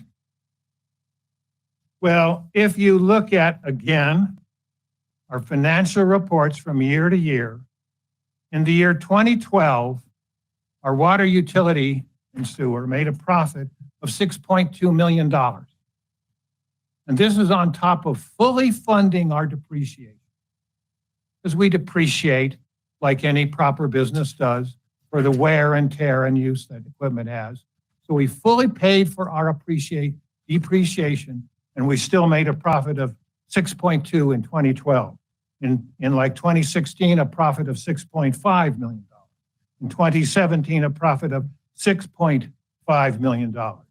And then, after scaring the public that our infrastructure was old and crumbly and needed to be replaced and repaired, and we raised the water rates, in 2018, we made a profit of $11 million. In 2019, we made a profit of $15.6 million. In 2020, we made a profit of $22.7 million. This is on top of the $13.6 million we put aside for depreciation. We made a profit of 28% on our sales of $78 million with water and sewer. This is no way to treat the public. This is why we have brown lawns. This is why we have dead trees. This is why we have hurting neighborhoods. And this is why we have citizens who think that we're in desperate condition. And then the question I would ask them, if we can't afford, or if we don't have enough water to let people water their lawns, how can we possibly have enough water to build apartment houses? How is that even possible? It's not. I had a lot of other things, but I've taken so much of your time, and I appreciate your giving me your attention. Thank you, Mayor. Thank you. Anyone else? Councillor Izadi. Thank you, Mayor. Thank you, councilors. It's been great to hear from your perspectives on what you've been hearing from the citizens during your campaigns. I have a long list, as we all do. And this list, just want to give some background of where it's from. It's from knocking almost 11,000 doors. I spoke to a lot of residents and from all walks, right? So Republicans, Democrats, Independents, low income, fixed income, upper income, Black, white, Latino. And the viewpoints are varied and consistent. So I wanted to draft a list that hopefully does justice to all of that feedback that I heard. Just to begin, our families are struggling through economic instability. We have an unequal economy. We're facing an affordability crisis across housing, childcare, food, and more. Tens of thousands of residents are one paycheck away from homelessness or financial ruin. My set of priorities, don't come from a personal agenda. It's this basis of overwhelming feedback. And just wanted to add that the vast volume of this feedback was from a constituency that really wanted to be heard. So I agree with Councilor Normella. There's a large population within our city that feel silenced, or they just don't know how to actually get their voices heard to council, to government, to get their needs taken care of. So I'd like to start with childcare because I think a lot of the families that I talk to that seem to be top of mind, not water, not housing. People just want to live high quality lives, right? And they don't have time to come to city council sessions like this and communicate those needs, but they do want to be able to work and have their children taken care of without having to choose one or the other. So the cost of childcare is unsustainable in our city. It's driven by low supply of childcare providers. Our parents can't get to work because they need to decide between going to work or staying at home. Childcare centers and homes have 8-month waiting lists in our city, which only got worse during the pandemic. Universal preschool is actually coming statewide in fall of 2023, but there has been little public investment to ensure we have adequate capacity to actually keep up with that demand. We need to explore ideas to increase the capacity and reduce the cost for our families, such as creating a childcare subsidy program to provide financial assistance to families so that they don't have to choose between work or caring for their children. We need to find ways to recruit, educate, and incentivize new providers of childcare programs. Perhaps one idea could be to work with local businesses to incentivize more accessible on-site care options, for example. The second piece on my list is related to the affordability for our most vulnerable, which include low-income and unhoused, our many thousands of new young people who have moved into the city, and our fixed income and older adults. So to harken back to Councilor Normella's piece on code enforcement, that was also a common theme. Code enforcement on low-income homeowners creates barriers to make home ownership more affordable. Fines and citations don't help residents access resources, nor does it help to keep our neighborhood safe and healthy.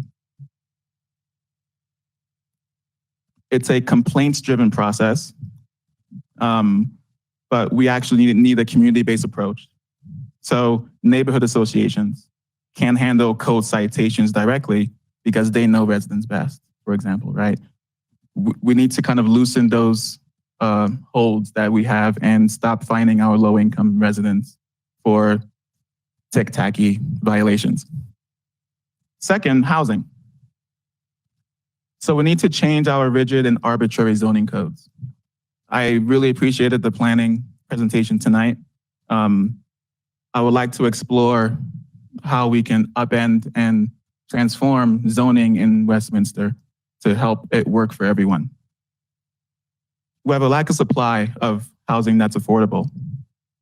We have housing and land speculation, which makes everything more expensive. And we need to discourage that. So some ideas from residents that I agree with, because our surrounding neighbors are actually looking into implementing some of these ideas. One of them being charging vacancy fees for market rate housing, charging vacancy fees for undeveloped non-agricultural use land. If you have empty units and you're not working to lease them, you should pay a fee for the impacts of housing shortages. This includes homelessness, one of the key impacts of our unaffordable housing. We need severe weather sheltering for the unhoused, especially as we approach winter. Let's explore how we can enable a dedicated revenue stream to really address homelessness so that we can keep it rare and non-recurring. Let's ensure that housing has equitable access to public transit, right? So these are just a list of many things that folks are telling me. Next, let's talk about employment. Our residents can't work and live in Westminster. Part of the problem is affordability. Part of the problem are low wages. But many residents approached me on the campaign trail to tell me that they have a need for programs that can help them upskill and reskill for in-demand jobs of the future.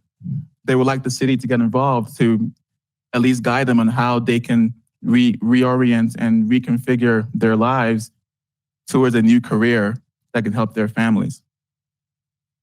I believe the city can partner with Westminster employers and facilitate the conversation and collaboration between our employers, the CU region, so the Colorado University regions, the school boards, and trade schools, so that they can provide the relevant training for job candidates without bankrupting our residents with the rising unsustainable cost of tuition. There are modern tools like micro-credentials that can get our residents working good paying jobs again. And they desperately need that. Many residents lost their jobs. A lot of businesses have closed down, and there's a need of kind of matchmaking the residents to the jobs. That seems to be a gap right now. There are apprenticeship programs, such as the construction and building trades program, where they cover the cost of tuition, book fees, and other expenses. There's even a pre-apprenticeship program called STEP, so Skills Trade Education Program, which is focused on community re-entry for individuals seeking a new start. So there are lots of opportunities with employment. As an entrepreneur myself and having owned many businesses, I've talked with many small businesses in our city. And my vision for the small businesses would be that I think we can create a dynamic environment here with the right conditions to foster economic recovery, but really more so make this the most exciting economy across all the Denver suburbs. I think it's possible to do that if we create the right environment. But that takes us making the right decisions up here on this dais each time we meet. Next, roads. So many residents complain about roads.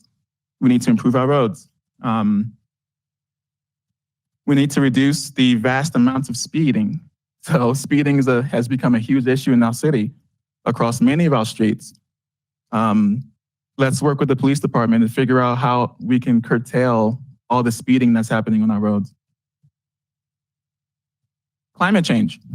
So I think we need to rise to the climate challenge that is burning down our homes, taking away our clean air, and destroying the planet.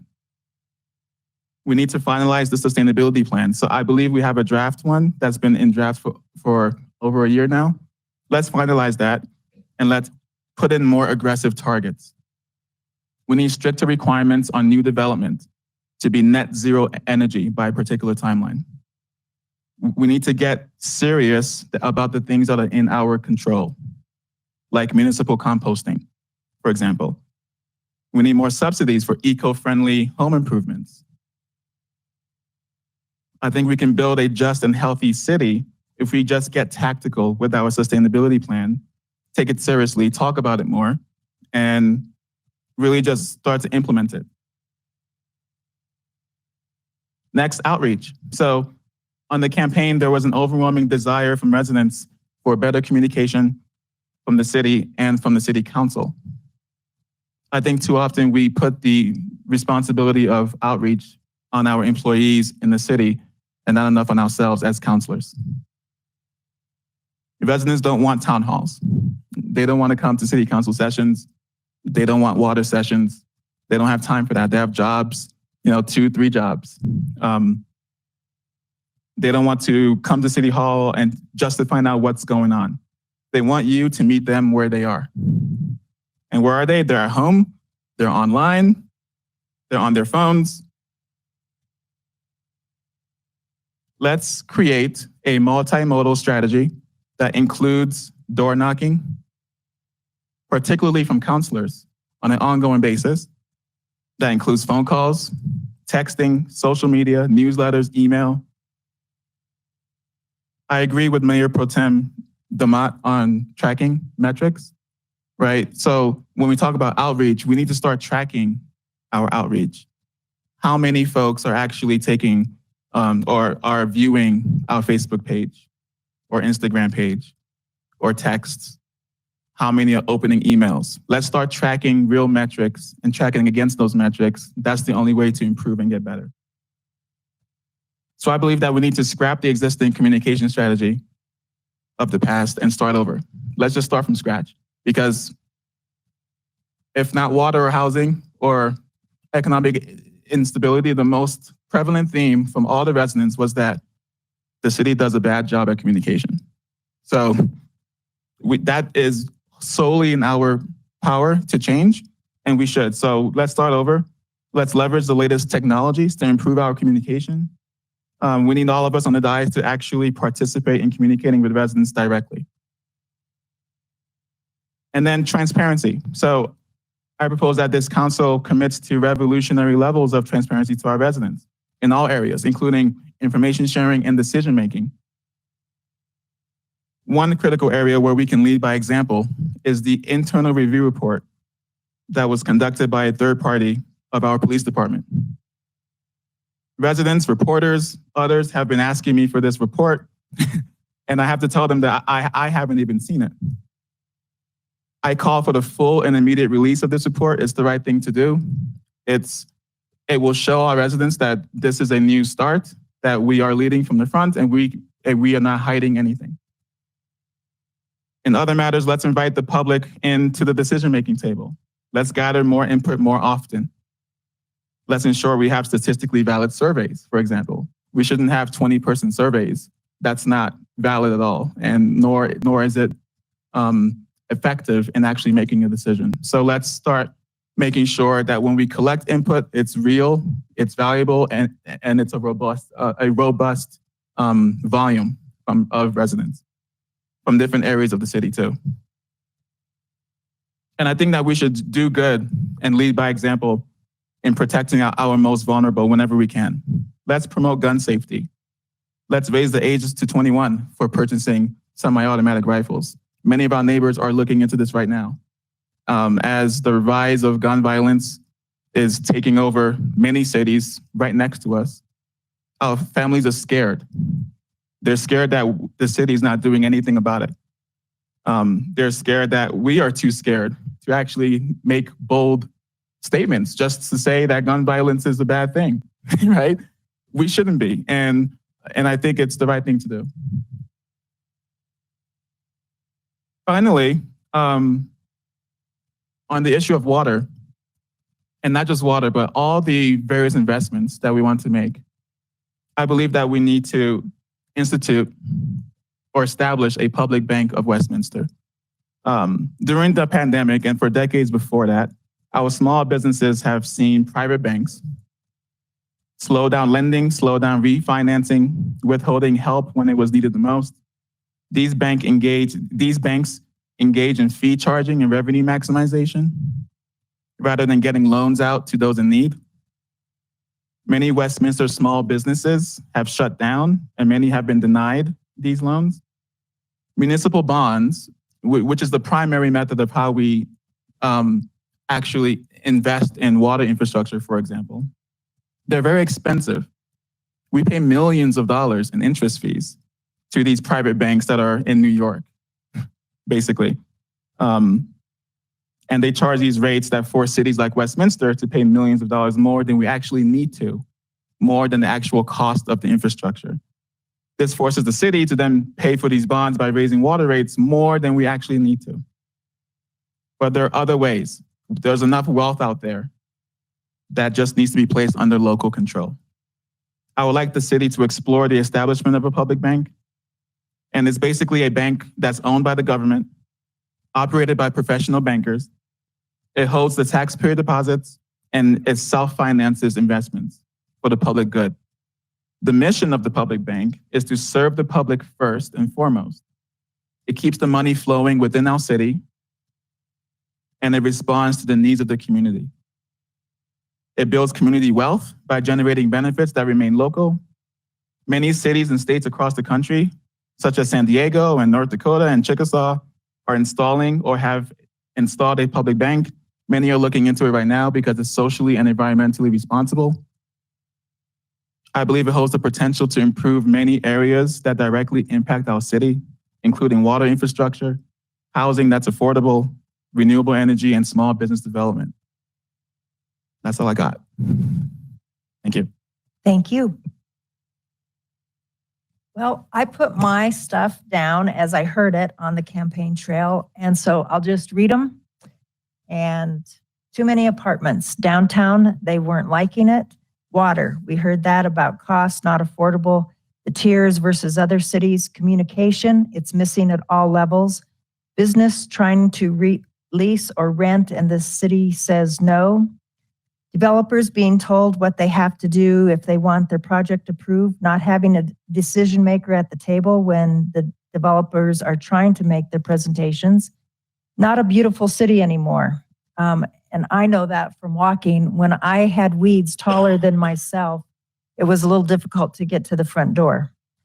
Do not want to be urban density. Build for what we have water for. Don't tell people how much they can use so more people can live here. People don't feel safe. Inspectors, do they ever communicate with one another? Each one says something different, and heard that multiple times with people doing different things during COVID, and it just wasn't working out so well. Why so many consultants, top heavy in administration? Why do new employees come in and not care about our history or get to know our city? My saddest comments came from people that were moving because they don't feel this is their home anymore. Code enforcement, heard a lot about that. The B&Bs that we have and property not being kept up. Voicemails not set up during COVID for people to reach people. Programs for seniors. Graffiti is more prevalent. Support for our small businesses, and it was very confusing for them during COVID to know what, during that day, what they were supposed to do because of communication. So that's my list. It's a lot like others. I think we hear some themes there, and probably interim city manager Andrews, you and your team want to go over some of those things. And I don't know if anybody's ready to tonight say what our top priorities are. We know we have a city manager to hire.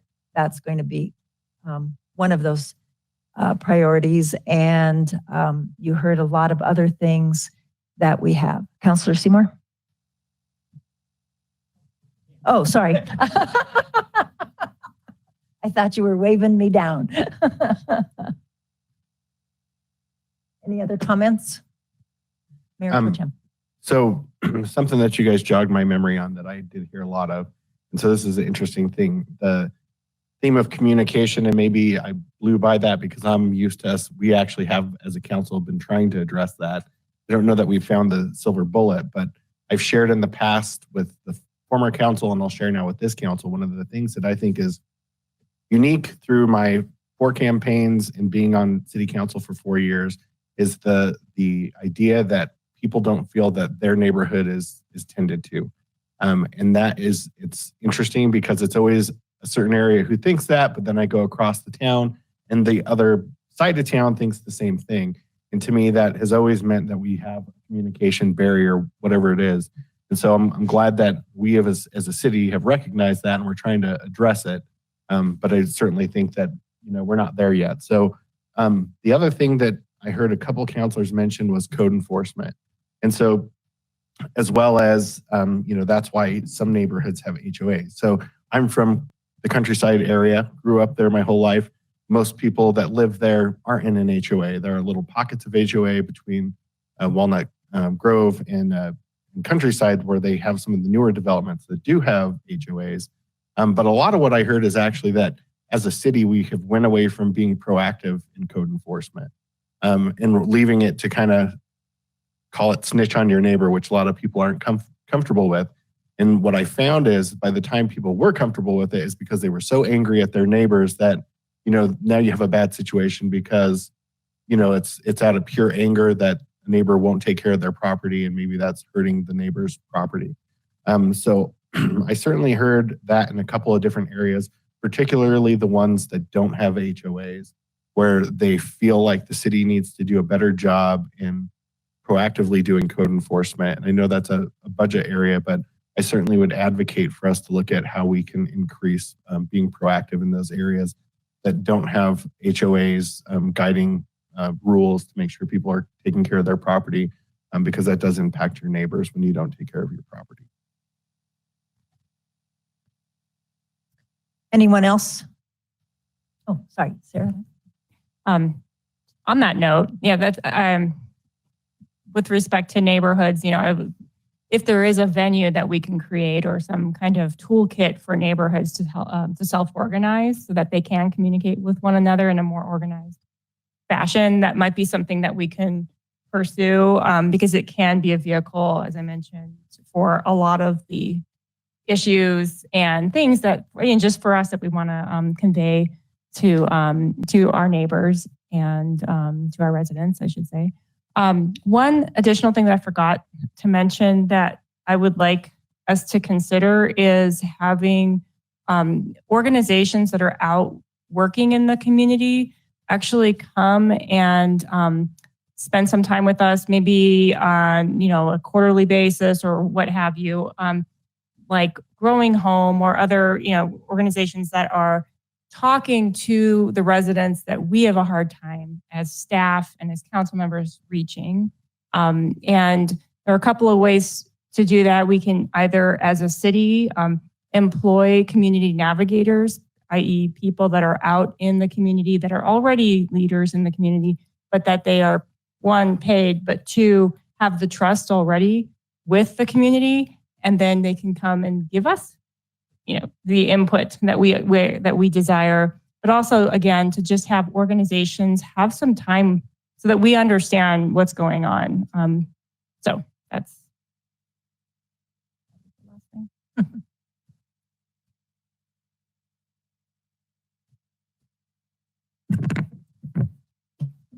Sorry. Did you call me? No. Oh, okay. His hand signals again and didn't know. All right. I don't know if it's having the privilege to not run this election cycle, but it was very interesting to hear from all of you. I know that 2 years ago, Councilor Seymour and I were on your end of campaigning, and we heard very different things. And some of them have stayed true within the last 2 years of code enforcement and water and housing and density. So those things have been brought through the last, I would say, 2 years at least, if not more. So I appreciate you all outlining what you've heard. It's important because you've all been at a lot of doors across the city that we haven't been able to get to. But so I appreciate that. In hearing all of this, it's an overwhelming list as far as what we have to focus on and address as a city. But I'd like us to, and I don't know if this is for tonight or if it's for maybe a strategic planning session or upcoming sessions that we have together. But these action items don't become action items unless we put efforts behind them and we prioritize them. And so while I appreciate the pages of notes that I took from each of you, I would like us to focus on, as a council, what becomes priority, what becomes the services that we need to focus on for our citizens, for our community. So that is something I'm looking forward to. And I can't agree more with a lot of you and what you've said for hearing our residents. I think to Mayor Pro Tem's thoughts, we as a council, at least the time that I've been on, have been trying to focus on that communication outreach, that it's been missing. And I think COVID particularly highlighted that in many instances of where we're lacking and how we could be better efficiently speaking to our and doing outreach to our community. I do have similar things that I actually wrote down before hearing you all, which kind of resonates and kind of makes me feel like we're all on the same page. But water, first and foremost, for me, is an item that we need to address as a council, how much we have and the cost of it. Hiring a city manager, obviously that becomes priority. I'd like us to, just a few weeks ago, the comp plan did not move forward. I'd like us to dive into that. We need to look into that comp plan, whether we continue it or whether we have charge staff with something completely different. That's something that I would like to see on the vision and the direction that we go for Westminster. And then I don't remember who brought this up, but the council and its contracts that we hold, and particularly meaning for who we use, who we hire for doing HR purposes or hiring city managers. I think that we need to look at that a little bit more closely on who we're contracting and take a deeper look to see if we move forward with those contracts. And those are just, as a counselor, from what I've heard and what I've seen, what I'd like prioritized just for me. But it seems like it kind of resonates with what you've all brought forward too. So I look forward to the conversation in our weeks and months coming forward. And interim city manager Andrews, we have an exhaustive list, a lot of likenesses here. But is there any way to get this list to the people that are going to be helping us December 4th for that go around, so that while we're working on our protocols, we can maybe start diving in and at least get the top 3 or 4 priorities, knowing that we can always add as we're going along, but at least so we get those top few that are have-tos that we have to get on. I mean, there's no question water is here. I mean, we've got to figure that out. And we need to figure that out before we're set up with the different plans that are going to be throwing at us. We have to have those answers.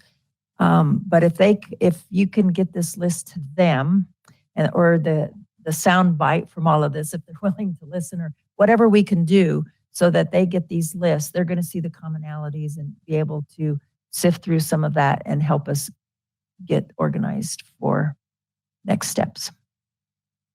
Make sense? Yes, thank you, Mayor. We will endeavor to capture all of the input tonight and in its entirety, but also boil it down to some themes, and then we can hopefully get that out to you in draft form so that you can make sure that we got it about right. It looks right. Sometimes when you put it down on paper, it's good to do that once or twice just to make sure we captured everything. So we will endeavor to get on that right away after tonight, starting tomorrow, to capture what we heard tonight from all of you and get that back to you in draft format so you can start to we can start to we'll try and theme it down for you first. Thanks. You're thinking about pressing the button? Well, I had something past this, so if anybody else has Oh. anything, I just want to make sure I get in before Okay, we okay. move along. Mr. Seymour and then Councilor Baker. Thank you, Madam Mayor. I think too, one of the prevalent themes that we've heard in many is communicating with our residents, and it is something that I want to give credit where credit is due, and that several of us up here on the dais, okay, 3 of us, that's what we have left. We've been meeting with the new communication team and small groups, talking about our ideas, and one of the themes that was brought up is the fact that we do have communication venues that we can utilize already.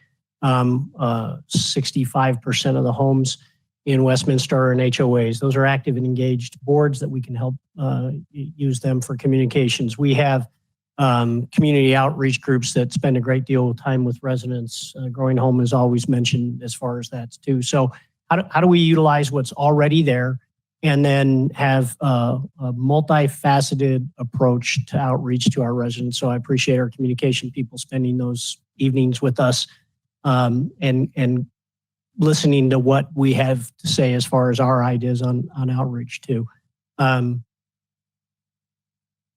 Communication in the age of many ways to communicate with people has actually made it harder because there's so many ways to communicate with people. It's a matter of how is best to meet people where they are. And Councilor Azadi made a good point, is that we have to cover all of them. And so we'll be seeing a start. The one thing that the pandemic did show us is we have an opportunity to outreach to people who don't have the ability to come here on Monday nights. They can reach out to us, voicemails, live call-ins, and so it's been great to see that change over the last year and a half, the engagement that we see on those people watching even live on YouTube. And we're going to have updates to council chambers to make that even more available to more people. So communication is key, even how we communicate, how we're going to select our next city manager, because that right away is job one. But I appreciate hearing all that you've heard, and I look forward to us prioritizing that and getting to work. Thank you. Councilor Baker. Thank you, Mayor. Just 2 more things I would add on to is that I would like to move water forward on the 22nd of November. I think really Councilor Seymour had a good interim solution. That's to drop the 3rd residential tier and make the 2nd tier a flat $6. I think we can do that. I think that's prudent. And I think that would serve the needs of our residents the best. And then we can go into great depth and fine tune it and decide if that 2nd tier should be $5.26 or $5.35 or whatever it might be. And also give time for all of the members of this council to know the true situation of our water, the amount of it, the cost to produce it. And then one other thing I think needs to be mentioned is the previous council gave several $1,000s to United for a New Economy. And they were the authors of a political hit piece against people on this council. And it puts in my mind doubt about where our money has been spent and what is it going to. Needs to be looked into. Thank you. Thank you. And I know, I believe we got something from City Manager Andrews about a meeting on November 29th about water. Would that be okay to have that meeting so we can have open discussion? That would be fine. I think everyone on this council is entitled to the information to make an individual judgment on what's appropriate. Thank you. Thanks. Councilor, I don't know which one came first. Sorry, Councilor Azadi. Just wanted to add, I forgot to talk about the number of employees of the city that I met as well during the campaign. We have a fantastic employee base here in the city, highly tenured, highly skilled, highly sought after across the whole state because they are so talented. I think before we make a decision on city manager, we need to make sure that we understand the cultural issues behind the scenes. I've been told by a lot that something is wrong, and we need to understand that because we need to hire the right city manager with the right style to actually match, that can help to actually fix whatever is happening behind the scenes. So one thing I would hope that you all agree with is to dive a little deeper on what's happening with our employees. Are they happy? What's wrong? So that when we talk through city managers, we can pick the right style to fit that. Thank you. And having been through 3 searches, I know if we can get a great search team, they will help us with exactly what you're talking about so we know who we're looking for. Councilor. Thank you. One thing that I think would be helpful in, if the comp plan is to be a focus, economic resilience is not a happy accident. Those numbers up there don't increase for no reason. And we need to understand what makes our city tick economically so that we are not shooting ourselves in the foot with whatever we choose to do with our overall comprehensive plan. Growth plays a role in energizing our community and ensuring it's vital, bringing restaurants or other jobs that we all want to have.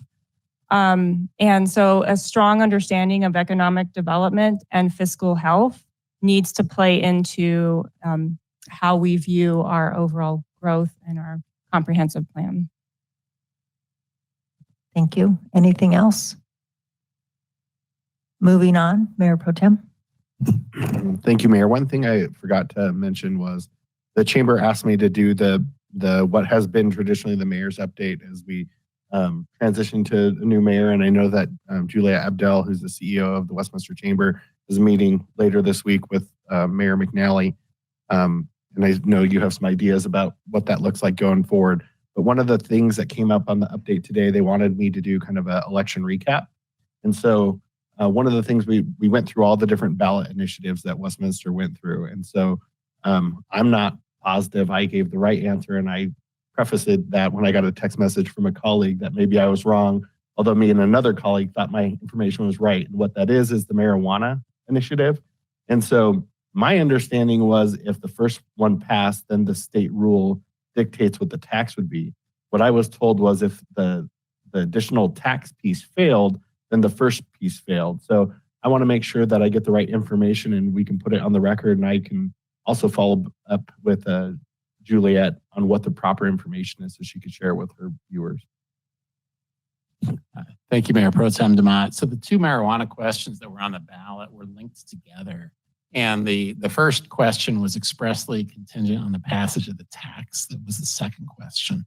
So the tax failed. So I believe both questions fail as a result. So permitting the businesses doesn't happen without the tax, the way the questions were worded and linked together. So I guess and that makes sense when you explain it, but I guess the reason that that's confusing to me, and I just want to make sure I chase this down so I understand, is last year in 2020, we were just going to do that and we didn't have to ask for the tax. So why was it phrased that way if last year we could have just went forward with retail sales of marijuana? Well, when council was presented with ballot language for the November election, we had a discussion about whether the questions should be linked. And it was council's direction that led to the 2 questions going on the ballot. So they were linked. And right now the code, ballot questions aside, the Westminster Municipal Code does not allow for retail marijuana licenses to be issued in the city. That code, though, is a city council controlled document. So it is theoretically a possible action of city council. That's what's desired to amend the code. But understand that the ballot question as drafted and as sent to the electorate provided a 2-part question. And it was, should marijuana retail businesses be permitted, and that it would be expressly contingent on the passage of the second part was a specific tax on marijuana, 5%. So that second question, I believe, failed and brings down the first question with it. That makes sense. I think that we need to make sure that that's clearly communicated to the public, because I can tell you that a lot of folks think that they just stopped additional tax on it. And so maybe I didn't understand when we went through that process clearly, that, if that passed. So I guess short of it is a lot of people think that now the city's going to move forward with that. So however we communicate that to the public, there's an opportunity to make sure we get the right information out. Councilor Zadi? Yeah, just want to add to that I agree with that. Lots of folks have asked me that question as well, and I gave the wrong answer apparently.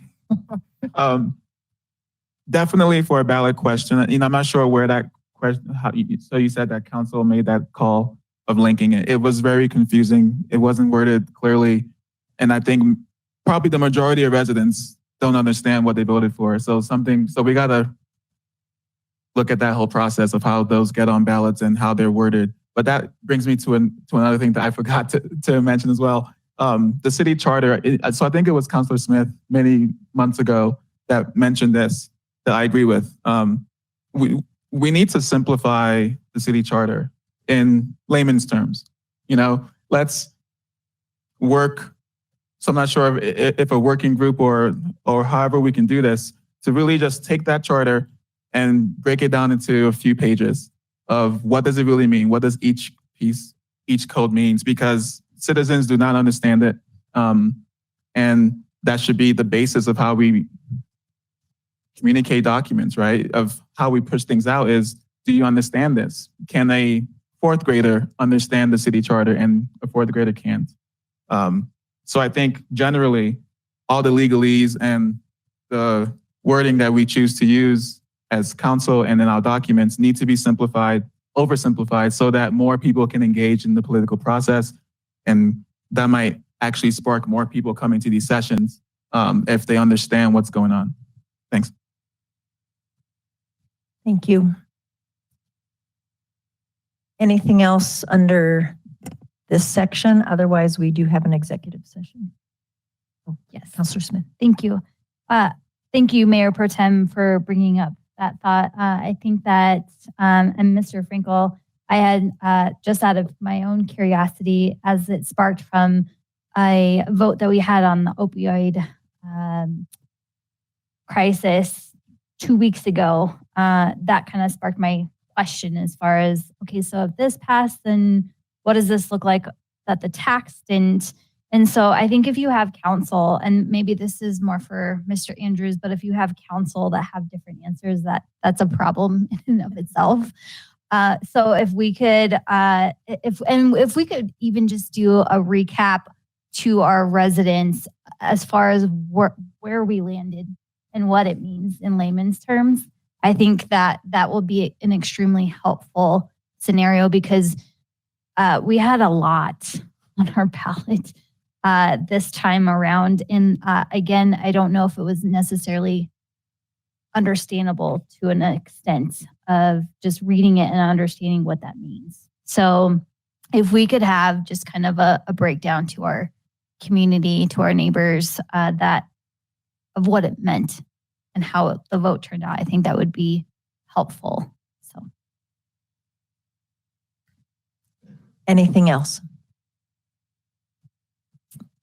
We do have an executive session. Mr. Frankel? Thank you, Mayor. The proposed executive session tonight is to review and discuss city facility security measures pursuant to Westminster Municipal Code 1113C6 and Colorado Revised Statute 246402-4D. And I will pull each counselor to make sure that you want to go into executive session. Counselor Baker? Counselor Seymour? Yes. Counselor Smith? yes. Mayor Pro Tem? Yes. Counselor Numela? Yes. Counselor Izadi? Yes. And myself, yes. We are adjourning at 9:15 p.m. And thank you all for coming tonight.